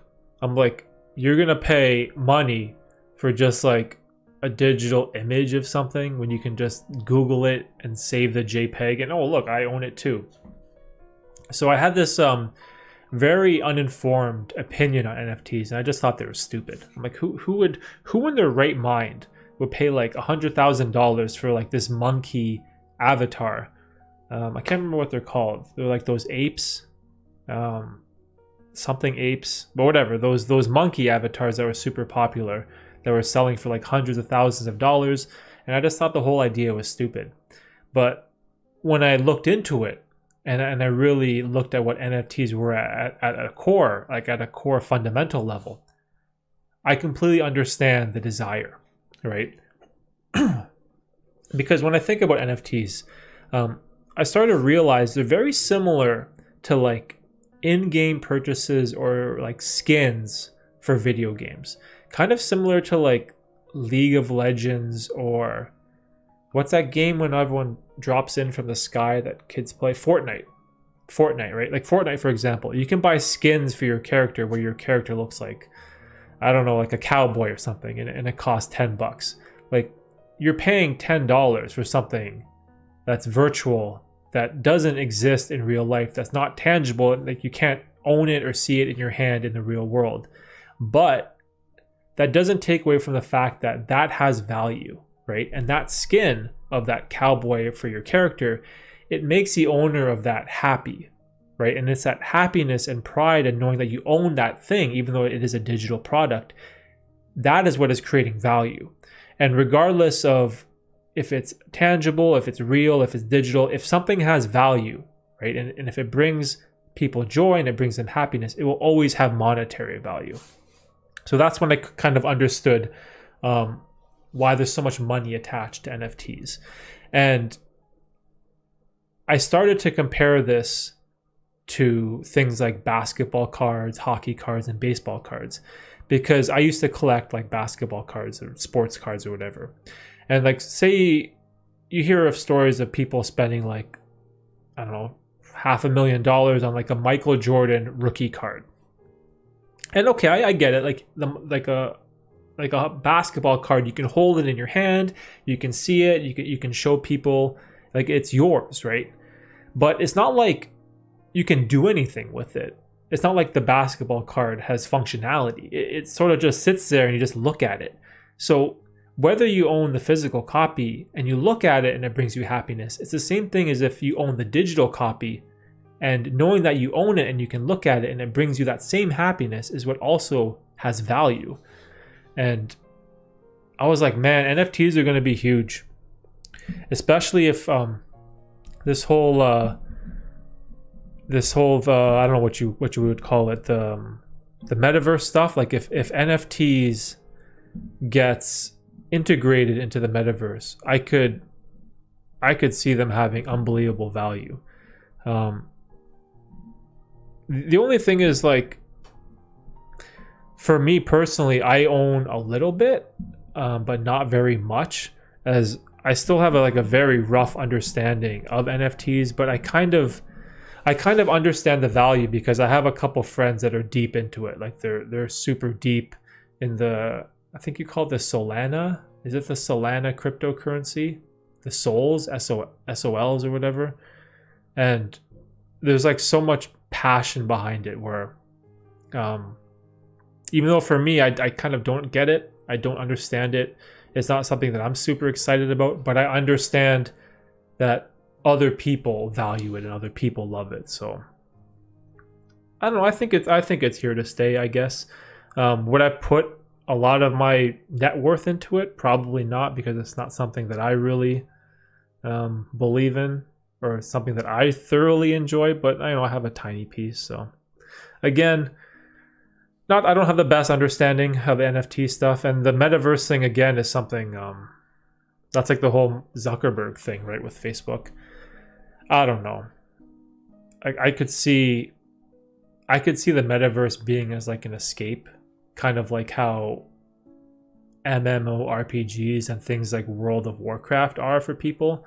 Because even like at my work, I know guys that are like in their 40s or in their 50s where they'll take vacation days from their day job for when there's like a World of Warcraft expansion coming out, right? Like they'll book their vacation time from work just to play like that World of Warcraft expansion for the full week on release, because for them it brings them so much joy and happiness and I guess pleasure with their time. It's something that they love to do, and I guess it's kind of like an escape from the boring, mundane 9-to-5 corporate world. So again, for me, I don't get it. It's something I'm not very interested in, but I see the interest from like so many other people, so I don't know. Oh, is that Ando? Yo, Ando, is that you? Happy New Year, bro. NFTs still a scam. Oh, not really minting protection on that IP. I still wonder who owns the right to those pics. Yeah, like I don't understand. I don't have a good understanding of the whole thing. Like maybe I'd have a better opinion if I kind of knew more, or like how it works. Like I have a friend who's I think he's in IT, or maybe he's like a computer programmer, and he's like all in on this stuff. Like he talks about everything about the blockchain, and he understands it at a fundamental level that I could never know. So I don't really know how that stuff works. Maybe when the metaverse VR tech here comes into my virtual home and to see my virtual NFT gallery. You know, I don't, man, like what if the metaverse and VR technology becomes so good it's like indistinguishable from human life, or from the real world, and people just like want to escape to their like meta world because they have all these NFTs and I don't even know, skins and avatars, and I don't even know, bro. I have no idea.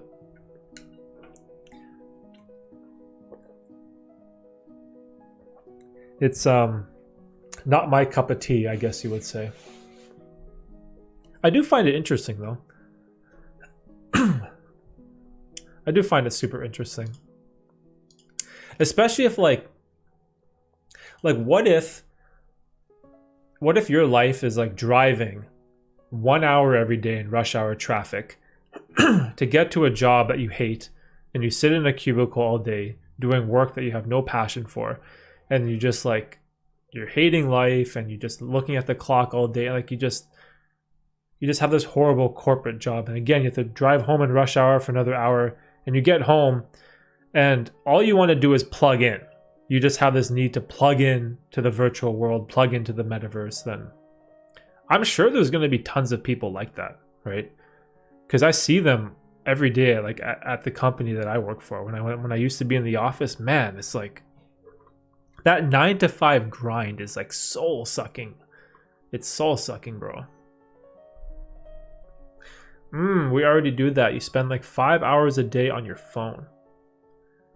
Your phone is a virtual world. Yeah, the phone thing is I try to put the phone away and put it down, but it's like it's impossible, man. It's so hard. This stupid thing is so addicting. Now Facebook is just going to tap into the rest of your waking hours to make money. Yeah, that thing is dark. The whole Facebook mining your personal data or information, I guess, and then selling it to advertisers. It's like they've invented a currency almost. Yeah, all that stuff gets super dark. Especially after watching that, what was it called? The Social Dilemma? That documentary on Netflix. That was super eye-opening. About how all these like big time CEOs and creators of all these social media networks and algorithms, they don't let their own kids on it. It's like that speaks something, right? So I don't know, interesting stuff. Super interesting stuff. Well, people are going to be plugging into the metaverse. I'm going to be reading old books from dudes that lived 2,000 years ago. So I guess take it for what it is, right? My interests have definitely changed over the years.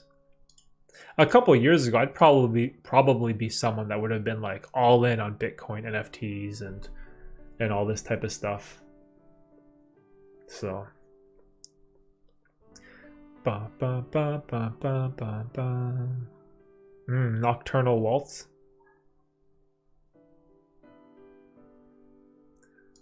I gotta update my playlist one time. This is like my old playlist of songs from when I would study. Hey, David, take it easy, bro. Hopefully I'll see you for Christmas or something. Hey, Miguel, what's up? Happy New Year. I'm good. Personally, I think there is freedom to be had from putting down your phone or just accepting life as it is. Now companies are wanting your time like you and David mentioned. I can understand the need, like you were saying, though, especially if you work a desk job. Yeah, like I've tried really hard to set rules for myself with my phone use and even like take breaks from it, and like even the phone that I have right now, like I have a Samsung Note 9, and I've told myself that I'm not going to upgrade it until it dies. Like I don't want to get caught in this trap of always having to buy, iPhone 12 or 13 or 14 or even like the Samsung Galaxy, like whatever the number is, and just like avoid that whole trap the best I can. And but the big problem with like trying to live without your phone is that the phone is being like integrated into like the real world. Like the other day when I was at the mall, I went to go to the food court like to eat, or like try to go anywhere. Like in Canada, you got to show like proof of vaccination. They want to scan your QR code or whatever that you have on your phone. So it's like it's almost like a point where we need our phones to do anything now, right? So I don't know.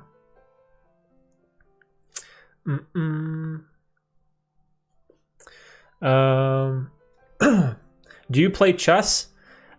I can't say your name. Zwish. Sorry, bro. I wish I could pronounce your name, but do you play chess? Yeah, I used to play chess a lot with my dad. Am I good? No. Super bad. I'm super terrible at chess. My dad's good at chess. He taught me when I was like little. We used to play all the time. He used to always crush me.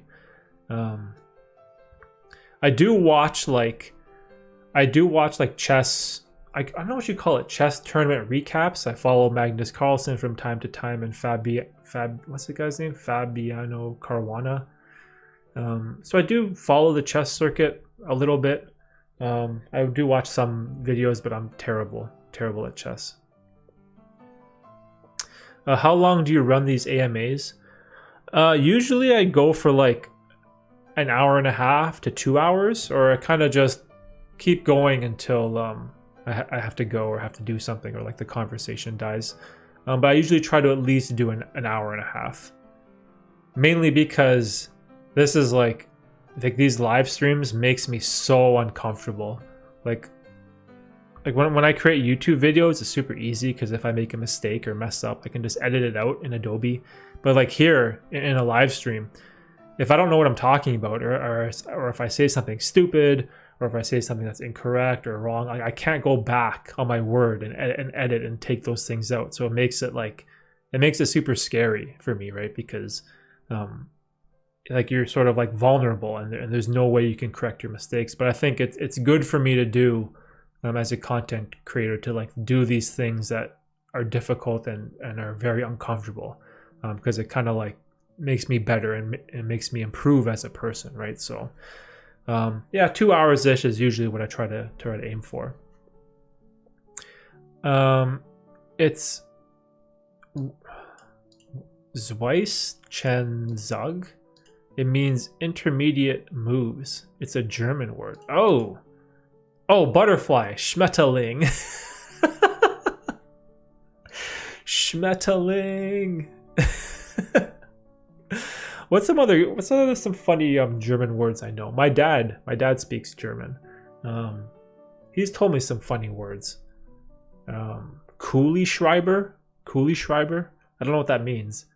I've heard him say that before. Schmetterling, Kugelschreiber. The German language is such an aggressive language. It's funny because that butterfly emoji, I know exactly what you're talking about, Forrest. That stuff makes me laugh. Pen?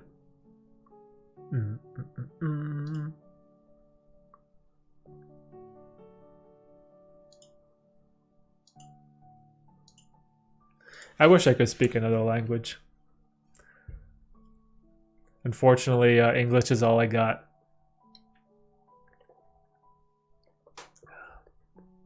I'm gonna try to get my daughter into French immersion when she starts going to school.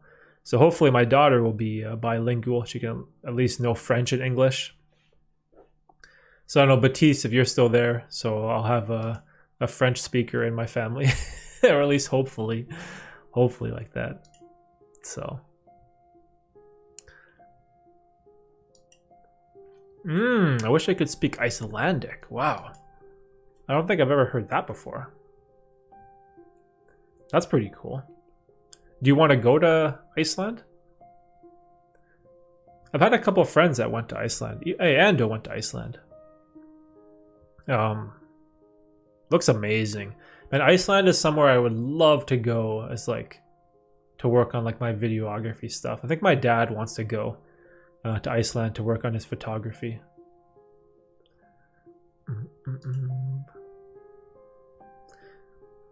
Oh, I wish you could speak Japanese too.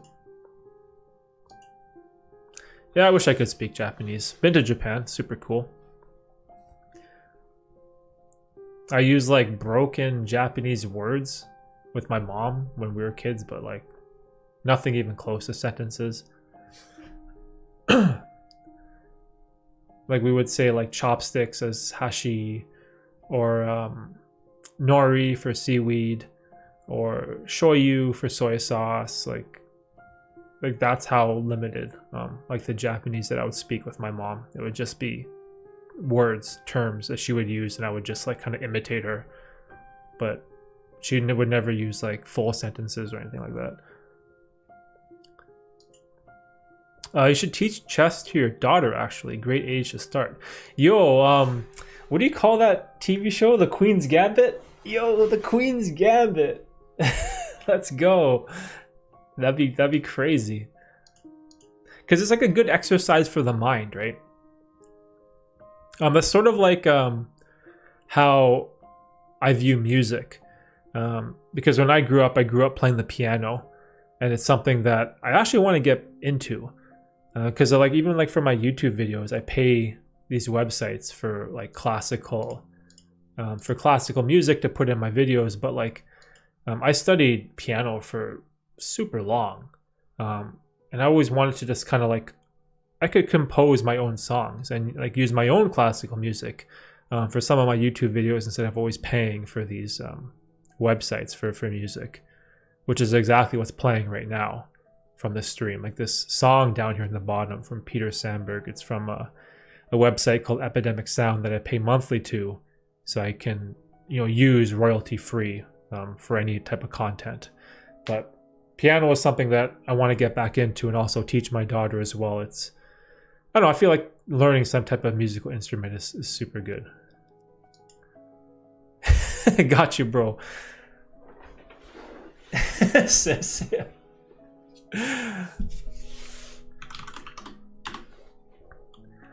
I wish I could speak Japanese so when I watch anime I wouldn't have to read the subtitles. You know what? I've thought about that so many times. Like when I watch anime, there's like a couple words from time to time that I'll understand. Like when they say like baka yoro as like an idiot, or like wakarimashita, like I understand. Like words like that will kind of come to me from time to time. But other than that, I'm straight up reading the subtitles. I used to be good at piano. Ashley, in the process of repairing this keyboard, I have to play again. Oh, that's cool. Yeah, I want to get like I used to have like a not a grand piano. What's below a grand piano? It's like a full piano with like the damper pedals and everything that you had to get maintained regularly. It was like a fairly big. It was pretty big. But I want to get something that's in between that and in between a keyboard. Like one of those like electric pianos, I guess. Like maybe you can just maybe I can just put it on my desk. Or maybe sort of like put it behind my keyboard under my monitor and maybe just like pull it out when I want to play. I'm not sure, something like that. I definitely want to get back into music. I play Mad World poorly on a piano. Oh, Mad World? That's like isn't that the song from Donnie Darko? Is it? I always remember that song from Donnie Darko, that Jake Gyllenhaal movie. Was it an upright? Is that what you call it? Upright piano? I don't know what the term. Yeah. It was an upright piano. Dude, these things were like $4,000. Oh my god. Yeah, I had a Yamaha like chestnut colored upright piano. I think it was a Yamaha. Why can't I type? Yamaha upright piano.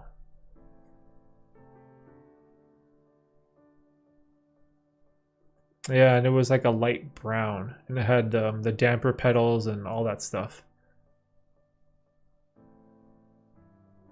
See, I don't know if I'd want to buy something like that again. Like that thing was a pain in the ass to sell when my parents sold their home, like when they sold my childhood home and they moved and they retired. Like we had to sell my piano and it was like horrible trying to get rid of this thing. Piano videos?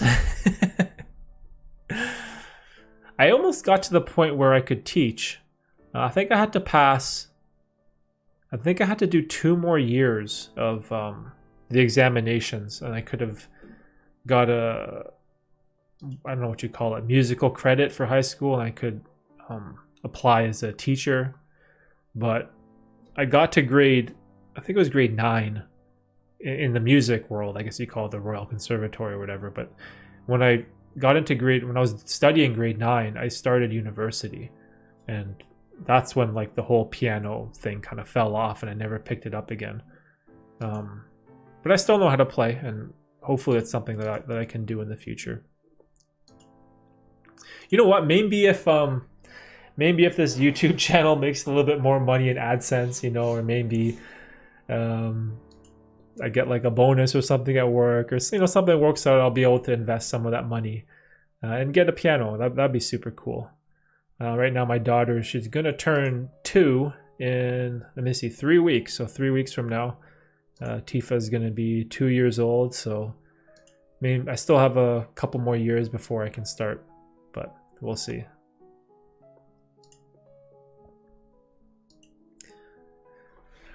Man, that piano must have been nice. Yeah, it was good, man. It was super sturdy. It was like the sound and the tone and the touch. Like I love the heavy keys, like the heavy, is it ivory? I don't know, but like the very heavy keys is, oh, it's so nice. You can't beat that. Yamaha makes electric pianos too, and they are pretty good. They are by far, in my opinion, the best electric pianos and replicate the feel of a physical piano. See, that's big too, the feel. Like the heaviness of the keys is what I love. Like when you get those like cheap electrical keyboards, like I had one of those too, like we just plug into the wall, it's like super light, you can like just lift it up and throw it anywhere, and there's like no weight to the keys. I don't know. I'm sure you can get a steal on Kijiji or Facebook Marketplace. You know what? That's actually a good idea.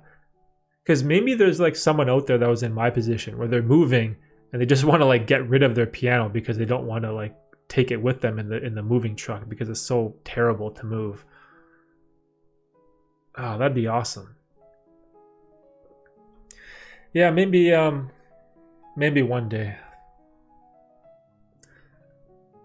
This place where I used to work with autistic children had one of those upright pianos, and I tried to learn Mad World whenever I could. My kid loved my playing. Oh, that's awesome. Oh, that's cool. You still work with autistic children, Forrest? That's super rewarding. I like that. A lot of old people are downsizing. Yeah, I see that a lot too. A lot of people are selling their homes and, you know, just downsizing into smaller condos or smaller townhouses. So maybe I can get a steal, you know, get a super good deal.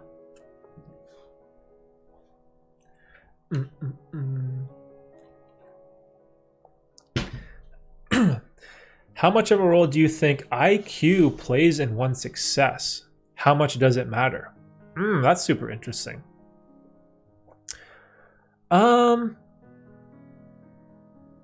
If I had to, again, this opinion is gonna come from a place of no understanding, but if I had to guess, I don't think it plays much of a role at all. Like, even for me, if I took an IQ test, I'd probably be borderline average, I guess you would say. And I've had friends that are like super smart, or super like have like photographic memories, like just a million times smarter than I could ever have been, right? But at the same time, that doesn't mean it immediately translates into success. Now again, your definition of success could be completely different than anyone else. It could be financial success, emotional success, you know, overall success. There's like a lot of definitions there. But obviously, I feel like if you have, you know, average IQ, I'm sure that's more than enough than you need to be successful. Now, obviously, if you have like, you know, very low IQ, or you have maybe someone has like, I don't know, like a learning disability or something, obviously that person's at a huge disadvantage. But I think, in my opinion, the way that I see success, it's effort. You know, it's effort. It's discipline. It's applying yourself and putting in the time is usually what gets you the most results, in my opinion. It's kind of like that whole idea of hard work over talent, or that hard work will always beat talent when talent refuses to work hard. Like that super cliche quote has so much, you know, it has so much relevancy in life, in my opinion.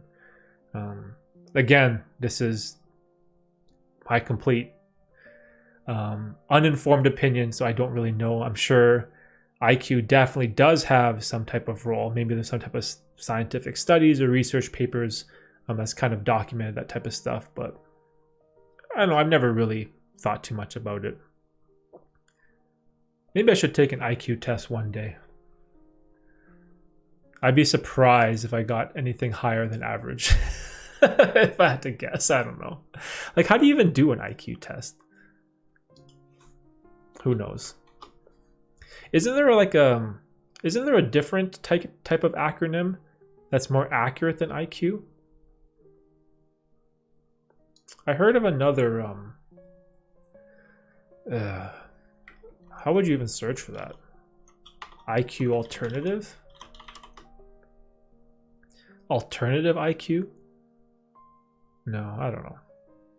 I'm not sure.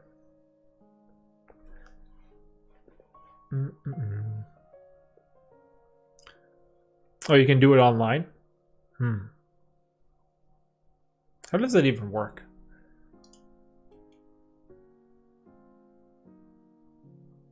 Let me see. IQ is a total score derived from a set of standardized tests or subtests designed to assess human intelligence. Historically, IQ is a score obtained by dividing a person's mental age score, obtained by administering an intelligence test by the person's chronological age, both expressed in terms of years and months. The resulting fraction is multiplied by 100 to obtain the IQ score.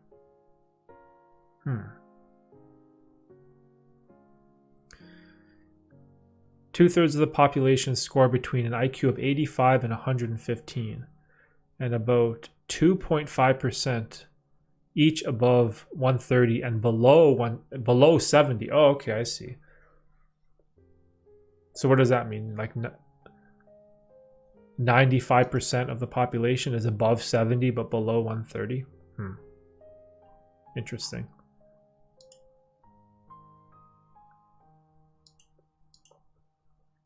How about right now? I guess. I bet you are an above average dude. Maybe. But like, how do you determine, like, how would you just do one test and then how true is that result? Or would I have to take like multiple tests to get an accurate answer? Or like, what if I take it when I'm tired? Or what if I take, like, for me, if I took an IQ test like early in the morning, I would probably do so well, so much better than now. I'm like a super morning person. All my best ideas, thoughts, work, energy is all done early in the morning. And as the day goes on and time passes throughout the day, like, my performance like fades dramatically. So right now it's what, 2:20 p.m. I definitely would do a lot better if I did it like 6 hours ago. It also depends on what test you choose to use. It takes forever. Come on, let's do it. It's one test comprising of 30 questions. Is there like a website I can go to? Free IQ test?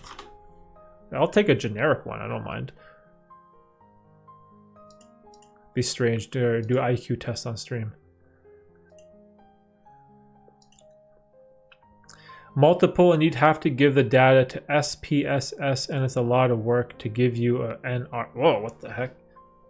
I have no idea. Free IQ test. Free-IQtest.net.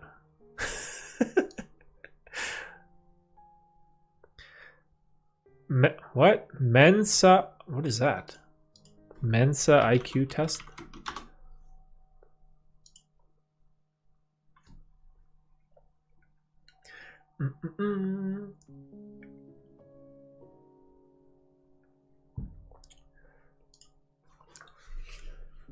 Mensa IQ test. It's considered more accurate.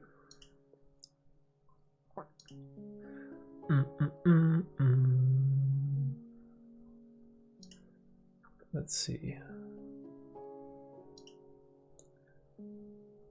Does this work? Can you see that? Can you see this? Is it this? Alright, we're like killing the stream. How do I resize this thing? Like this? Can you see this?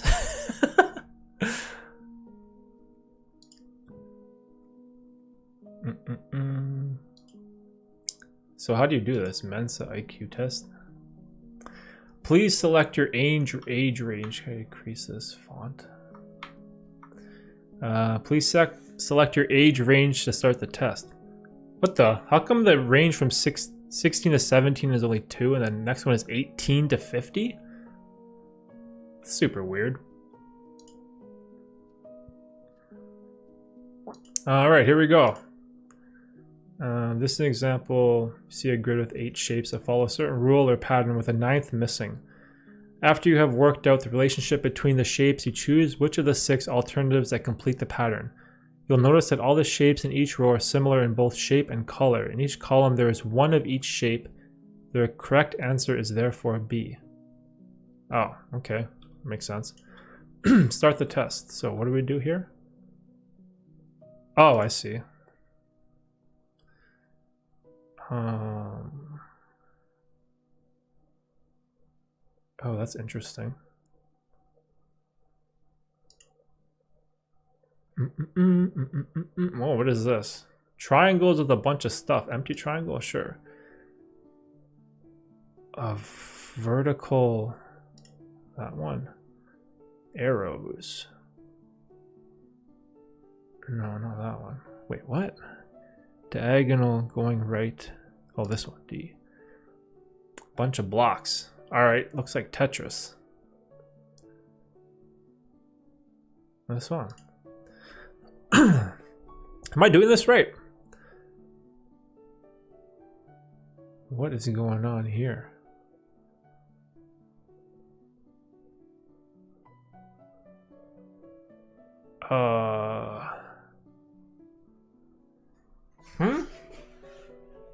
I don't understand this one at all.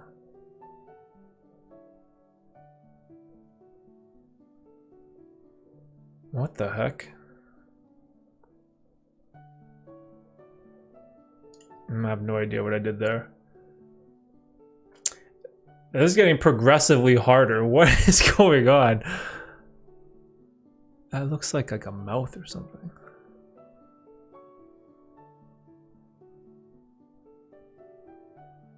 Dude, I don't know.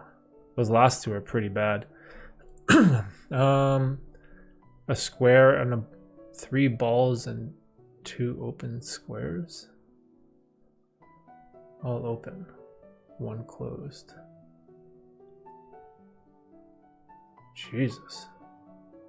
So a bottom right ball with a box. This, no, a bottom right ball. Wow, this is so strange. Oh, an alternated box. Arrows. What? Up, left, down, right, up, left, down, right, up, left, down, right. So up. Wait, but then there's black and white. Oh my gosh, that's so bizarre. So we're going up counterclockwise. So D. Huh? What is this? Okay, so we need a dot, I'm guessing, with a circle. Oh, no square, no dot. This one. Wait, but then that one is there already too. Okay, so you have 2 squares, 2 ovals, 2 dots, 2 boxes. I think you need an oval. I don't know. What? So those are inverted. So not a light colored one.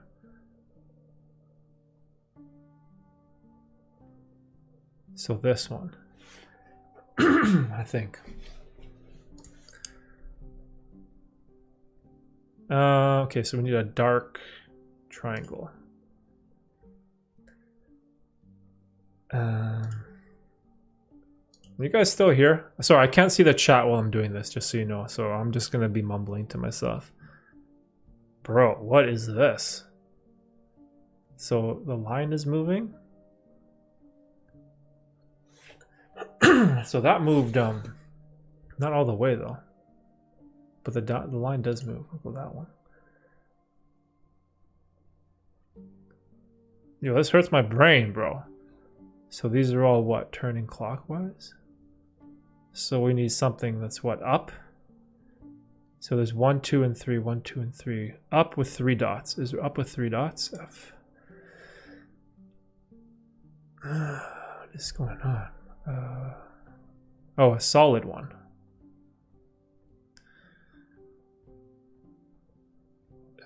Solid down, right? Sorry, I need some water. I don't even know why.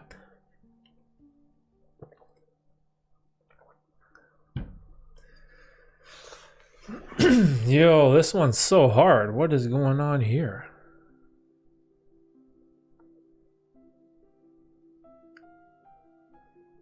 Okay, not that. Are they all down? One's down, one's up. If one's up, A or F?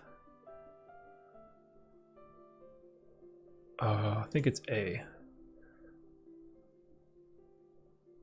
Wait, what? 2, 2, and then 2 pluses? E? Hold on, what? What is going on here? This one looks so simple, but now it's so bizarre. But these have like an extra line through it. Where does this vertical line come from? Maybe it needs this one. Oh my gosh. Bro, I'm dying over here. What's going on? Bunch of squares, a bunch of dots. Okay, so I think I need dots. The black dots. Diamonds. I don't have any diamonds. Oh, so this one is a diamond.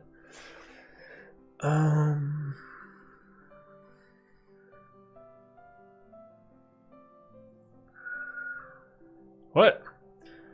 Oh, a Z shaped? No, that doesn't make any sense. This one? No. What is this?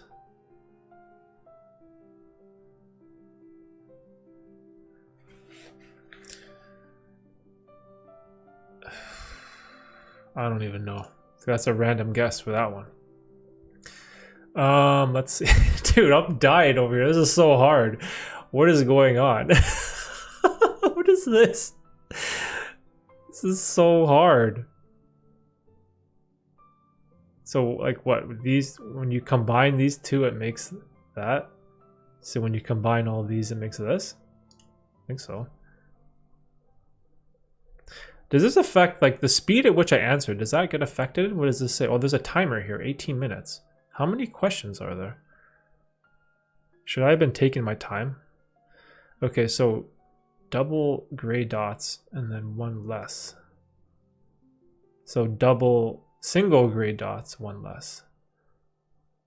Two single gray dots. There's bricks together. And then there's two boxes that are apart.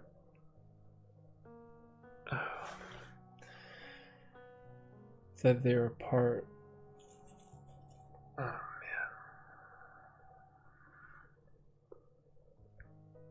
Okay, so the bottom one is all in the same spot. So I would need the bottom left square with the one gray dot.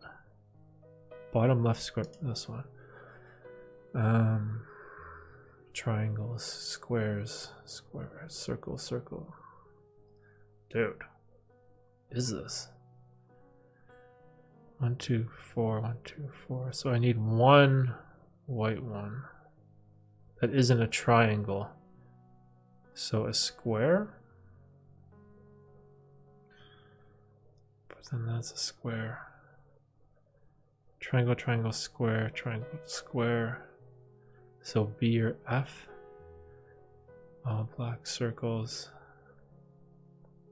Oh, but the orientation matters too. Oh my gosh. So all the black circles are in different orientation. So I have a left black circle and a right, so I need a middle black circle. What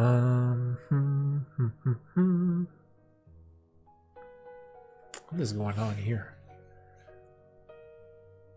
I just see like a whole bunch of nothing here. I don't even know what I'm looking at. So we have a crosshair, a snowflake, and this one is turned.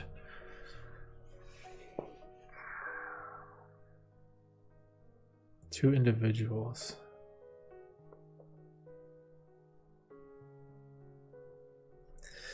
Oh man, I have no idea what this is. What is this? Okay, well, I'm gonna check on chat. I haven't seen what you guys. Oh my gosh, there's all kinds of stuff in chat here. You see my YouTube stuff. Too much speed. Oh, sorry. See what you did. Look what I don't know what's going on, bro. What is this?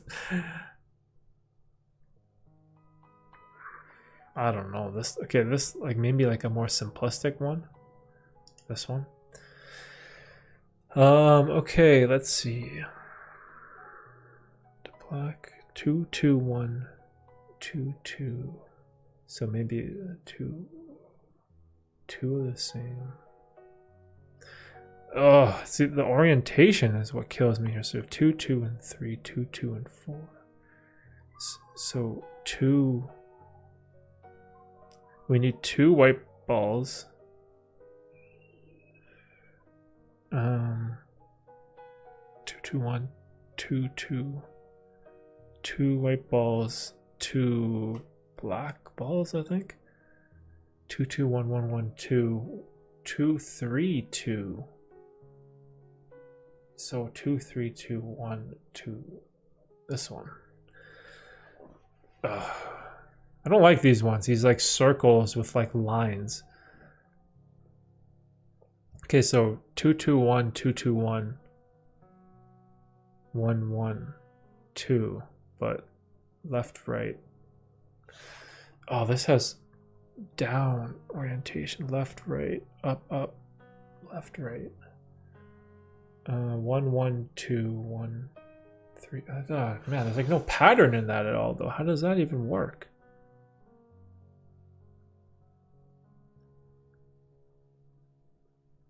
Two. And there's lines moving. So if that gets rid of that, you add those together. You add those together. So if you add those diagonal lines, they cancel out, they make a single line. So if these cancels out these two, so I need a bottom right line, like this one. But no balls though. 2, 2. So the black balls go 2, 2, 1. So they go down by 1. So 1, 1 would go 0. So 0 and a 0 black balls in a downward diagonal line. F.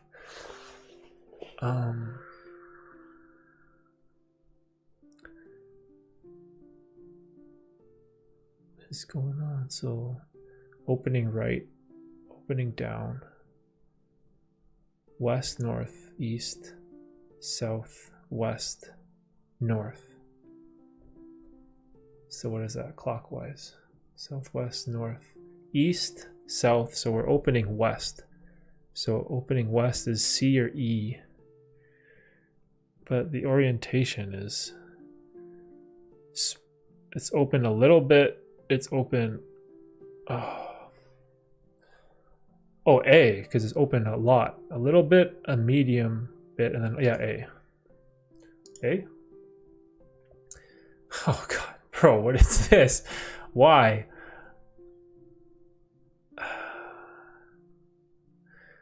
Okay, so when you add these together, this line gets eliminated, that gets added. Oh, I get it. You're adding them together.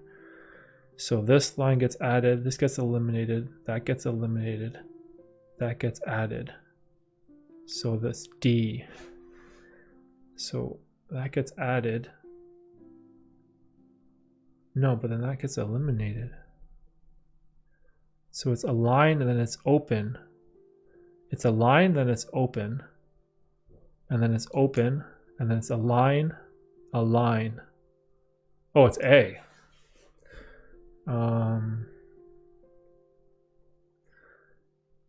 3, 3, 1, 2, 0, 0, 0, 1, 2, 3. 1 black. 1 black. 1, 1, 2, 0, 1, 1. 1, 0. So 1, 1. 2 are the same. Oh man, that's so strange.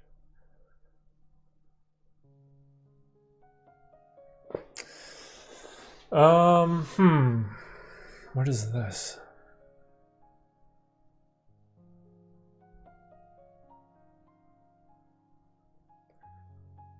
So this goes over.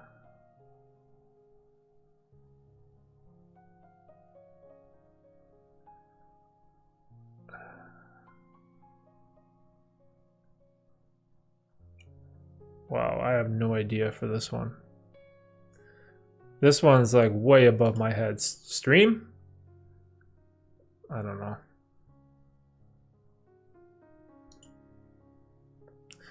Super guess.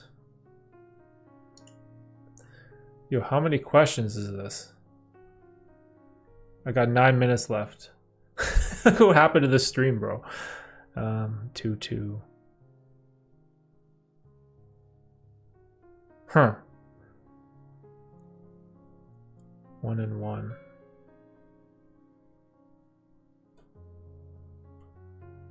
Oh my god.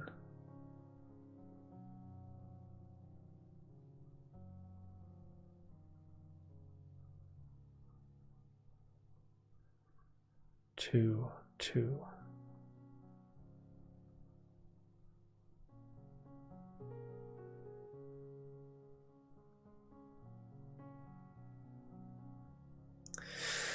Oh, I'm running out of brain power over here.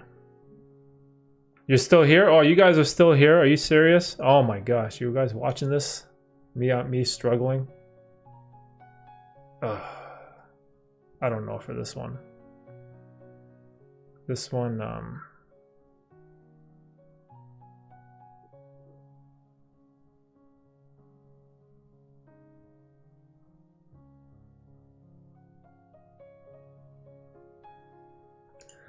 I have to guess for that one. Okay, let's see.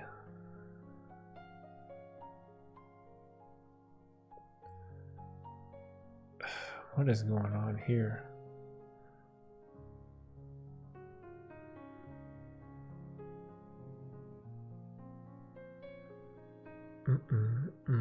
D. That one is kind of easy. Oh.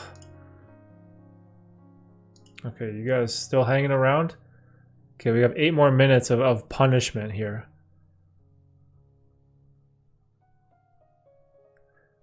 Let's see. 2, 2, 2, 1, 3, 4, 3. 2, 2, 1, 3, 4, 3. So 2, 2.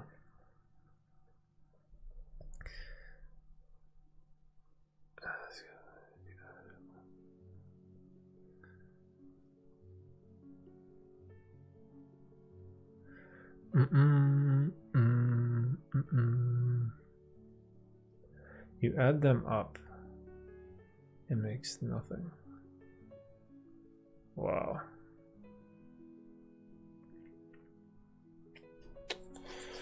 Man, this is this one, I think. Yo, these are like just, they keep getting like progressively harder.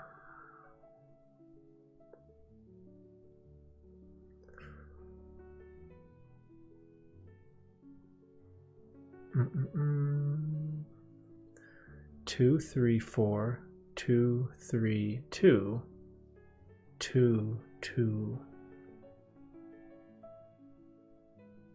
How does that work?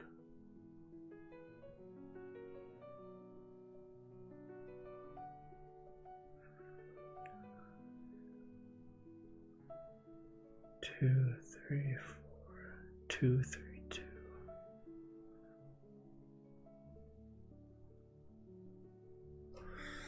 Man, some of these I have like no clue whatsoever. So double, 2, 1, 1, 1. So a 1 and a 1. Or is it this way?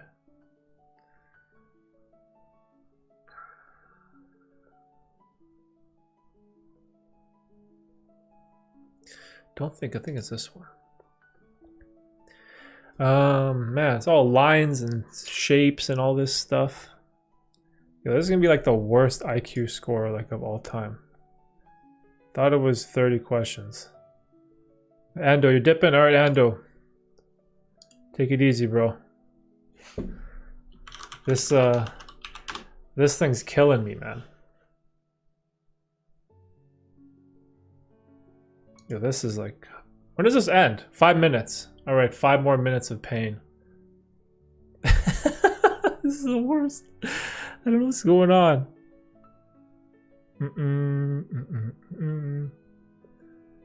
Two double ones. So singular on the same side. On the same side. 2, 1, 1, 2, 1, 1. This one. triangles, squares, and a bunch of craziness. These have 2 triangles. Bro. This looks like some mail. See, when I look at this one, I don't see any patterns whatsoever. Like, what is this supposed to be? It's like horizontal lines. And this makes like...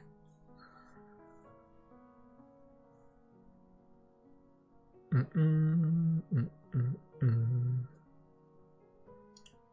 don't know. Guessing on that one. Oh, another one of these? Wait.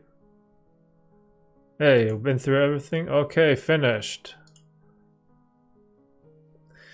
Alright, there we go. Your IQ... Result of your IQ test was measured at 102. Which is equivalent to the 55th percentile with a standard deviation of 15. So, I'm right at average. Oh my gosh. That's so funny. How do I get rid of that? Guy's still here.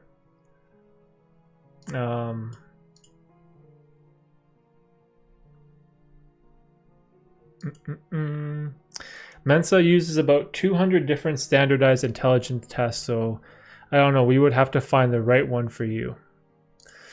Okay, yeah, so that's it. Whatever that test was. My result is 102, which is right above average, I guess. Your IQ is measured at 102, which is the equivalent to the 55th percentile with a standard deviation of 15. 102. For anyone that's still there. Oh, it's almost 3 o'clock. All right, we're gonna... I guess that's a fun way to end the stream. My brain is fried now, guys. 102. That's funny. All right, so I'm gonna wrap the stream up there. That was a lot of fun. So the next stream is probably gonna be planned for same time, Saturday, January 22nd. So 2 weeks from now. Well, you skipped things. Yeah, I was dying, guys. I was dying, Forrest. So if I guys like the video, I guess, or like the stream, I don't know if that helps, but hopefully it does. And also, if you guys want to stay up to date with this newsletter that I'm going to be making this month, or hopefully this month, just go to my website, which I just made, which is just my full name, DerekBearzi.com. And at the bottom, you can sign up for the newsletter. And hopefully, it's going to be something that I'm going to be working on this week or this month. So everyone that stopped by, Forrest, Red, the guy I can't pronounce your name, Zug, call you Zug, and everyone else out there, have a good night, have a good evening, and we'll see you in the next stream. All right, guys, peace. Bye.